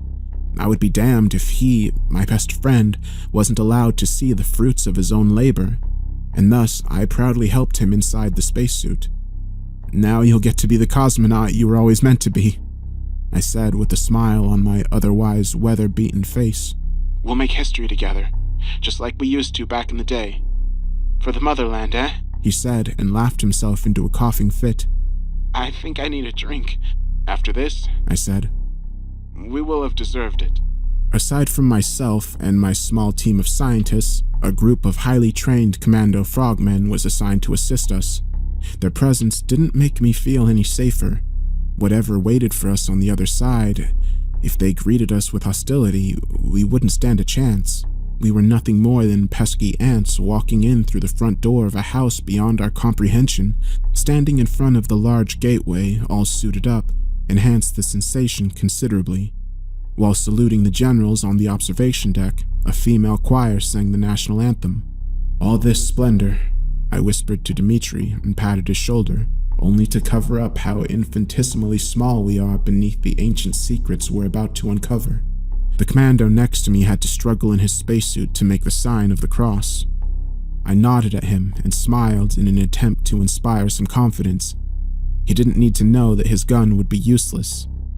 All I could hear in my helmet was my own rapid breathing, telling me how scared I really was, and the radio chatter. Proceed forward. It was the general. He cleared his throat and then continued with a softer voice.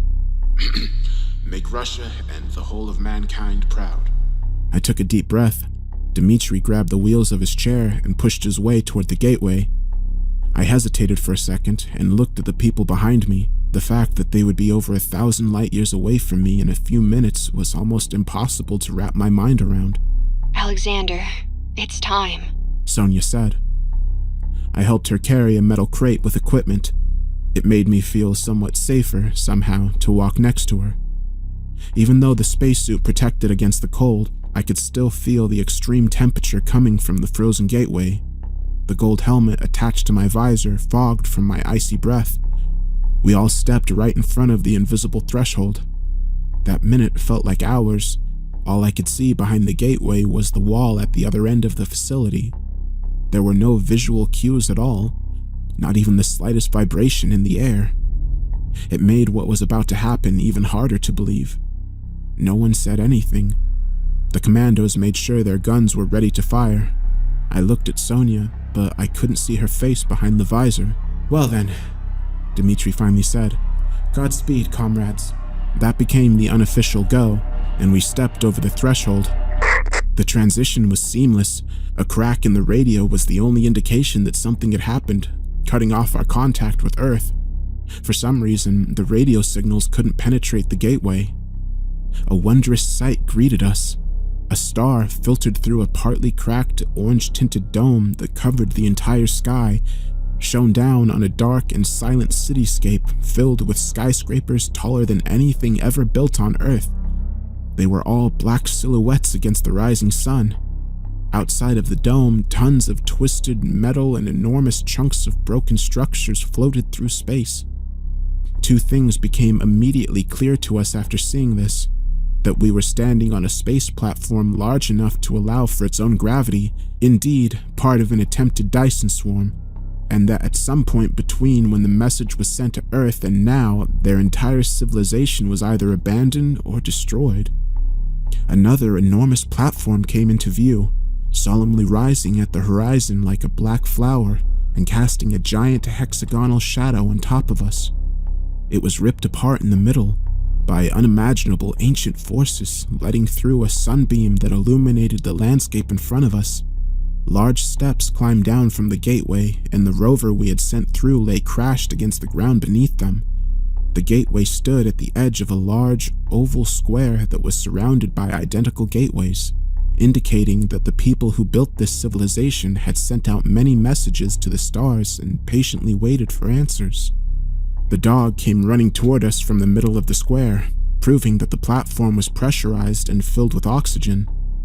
Taking off our helmets was out of the question, though, since we didn't know what other gases, or possibly even pathogens, might have lingered in the atmosphere. We descended the stairs, Sonia and I helping Dmitri, and investigated the rover.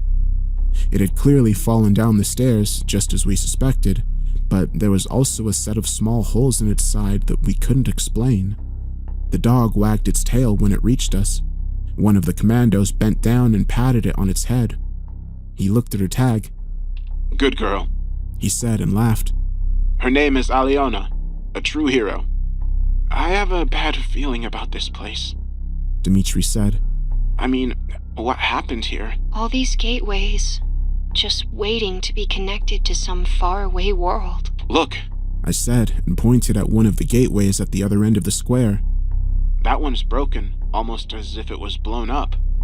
Although my gut feeling, an uneasy inkling of apprehension, told me to stay away from this forsaken place and return to Earth, the scientific curiosity kept me going. The gateway was indeed in ruins, and by the looks of it, it was the result of an explosion. I looked back at our own gateway, anonymous among the rest of them. If anything was to happen to it, I thought, we would be stranded further away from home than anyone in the history of mankind. Alexander! I heard Dimitri's voice in my helmet. He was a few hundred meters away from me. Look at these! There were enormous, seemingly fossilized bones scattered across the ground. Sonia helped us collect some of the smaller pieces while the commandos patrolled the area. Hundreds of small holes covered the brittle fossils, just as if they had been covered in maggots at some point. This looks like part of a skull, I said and pointed to a piece as large as a boulder. How fascinating. I continued. How astonishingly fascinating.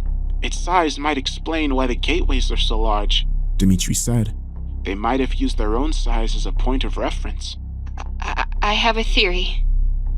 All these gateways, they must have built them to reach out to potentially civilized worlds. But this gateway, this particular gateway... You don't think it just collapsed over time from natural causes? I asked. Maybe they invited something unfriendly, she said. Something more powerful than the beings who built all this? Dimitri asked. I took a deep, unsteady breath. If so, the question is, what happened to the ones who destroyed them? Dimitri continued, sending shivers down my spine. I think maybe we should return and... Sonia was interrupted by the commandos, who yelled at us to get behind them. From one of the broad, desolate streets leading to the square, a figure as tall as a building appeared. It limped toward us, slowly stepping into the light. Just by seeing how slow it moved, I understood that it was the source of the footsteps I heard coming from the sphere on Disappointment Island. It had a skinny, gray body filled with bleeding holes. Its huge head resembled the fossils we had found on the ground, with 10 or more small eyes covering the entire face. No mouth or nose, just unblinking eyes. It moved its long arms in such a way that it looked like it wanted to shoo us away, but it was impossible to say if there was any aggressiveness behind it.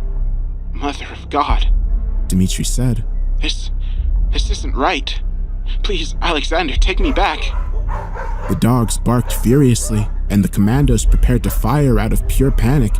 I grabbed Dimitri's wheelchair and instructed everyone to return to our gateway, but just before we were able to move, the alien being collapsed and fell forward. It kicked up a cloud of dust as it hit the ground. For a few minutes, we stood in silence and watched its seemingly dead body. My heart was racing, and I could feel my pulse in my temples. An echo of something large falling to the ground in the distance reached us. The uneasy feeling from before turned into dread mixed with the uncanny sensation of being watched. A sudden twitch spread through the dead body, and then, to our screams of terror, creatures began escaping through the holes in its skin and even through its many eye sockets. It's hard to describe the abhorrent sight that played out in front of us. These creatures resembled oversized black centipedes. One of them, the largest one, forced itself out through the mouth of the body, and it was at that repulsive movement the commandos opened fire. The spacesuits made it more or less impossible to run, and it felt like running in a nightmare where you never picked up speed no matter how hard you tried. The arthropodic beast swarmed toward us. One of the smaller ones crawled inside the suit of the commandos. I could see it enter his mouth and then start eating its way out of one of his eyes. A bigger one crushed the visor of another commando and ripped his head off with his spine still attached to it. I didn't run to save my life, not even to save the life of my friend, because I knew that only nuclear eradication awaited us on the other side. I ran to save mankind from the same fate that had bestowed the inhabitants of this place. Even larger creatures, as big as trains, appeared from their hiding spots inside the dark city. The dog ran in front of all of us and was the first to reach the gateway. Dimitri's wheelchair fell over just as I was about to drag it up the stairs. Some of the creatures ran past us, obviously more interested in getting through the gateway than killing us. I bent down and reached for Dimitri's hand. Sonia ran up to me and helped put Dimitri back into his wheelchair. More and more creatures entered the gateway, and there was no indication that the warhead had been set off. Why haven't they detonated the nuke? I asked. Since there was no way to open the visor and no time to take the helmet off, I crushed my visor against the ground and yelled toward the sphere as loud as I could. Blow it up, you fucking cowards! Blow it up! Sonia helped me drag Dimitri's wheelchair up the stairs. Leave me here! Dimitri begged. Shut up! I said. I'm not leaving you with these abominations. 2 commandos ran past us. One got through the gateway, but moments later, his headless body was thrown back through it again. Then Sonia screamed and let go of the wheelchair. I almost dropped it. She put her hands on her helmet in a desperate attempt to take it off, but there wasn't any time. The creature ate its way in through her eye and continued to her brain, making her vomit uncontrollably until she fell down the stairs. It was a miracle that I got through the gateway together with Dimitri. The chaos that met us, I couldn't even describe it. The women in the choir were being ripped apart. The guards were shooting at each other while naively trying to hit the creatures. The soldiers operating the missile were nowhere to be seen, most likely because they left their post as soon as the first centipede appeared through the gateway. Except for 1 or 2 that were lying dead on the ground, the generals weren't anywhere to be seen either, but helicopters were taking off outside, so it wasn't difficult to figure out where they were. My glass visor kept cutting my chest behind the suit as I zigzagged through the mayhem, pulling Dimitri in front of me. I could still hear him through the radio in my helmet. Leave me next to the missile, he said. What are you talking about? I asked, although I already knew. There's no reason for both of us to stay here. He continued. Alexander, save yourself. There's no way any of us get out of here if we succeed. I said. That's the entire point. Try, Dimitri said. You can walk. I can't. I stopped next to the missile, not knowing what to say. I'll give you some time unless they get too close to me, Dimitri said. Not time for a sentimental goodbye, my friend. Just run. And I did, with tears of shame obstructing my vision. I did. I managed to get inside one of the helicopters that were just about to take off outside. A wife of one of the generals was sitting in it with her little boy, who must have been brought to the facility against protocol, just to let him watch history be made. He looked shell-shocked, but he was kept calm by the dog laying on the floor beneath his legs. You saved her, I said, and tried to smile while the helicopter took off. You're a hero, young man. A true hero. The facility shrunk beneath us as we rose to the sky, and the further away we got, the more worried I became that one of the creatures had gotten to Dimitri. But then, maybe 1.5 kilometers away, the blinding light from the nuclear explosion overwhelmed us. I don't remember much after that. The shockwave must have hit us pretty hard. I woke up in the rural locality Omyakin. They told me that they had found the wrecked helicopter in one of the valleys beside the town. The boy and the dog had survived, but the mother and the pilot hadn't. The villagers hadn't seen the mushroom cloud, but other than them, no one would have been able to see the explosion given its remote location. However, the increased radiation levels were detected over Scandinavia some time later. Naturally, the government kept quiet about the reason, and I truly thought that everything would go back to normal and that we had successfully averted the extinction of all life on Earth. But last week I learned that Aliana had died. Apparently, one of her eyes was missing.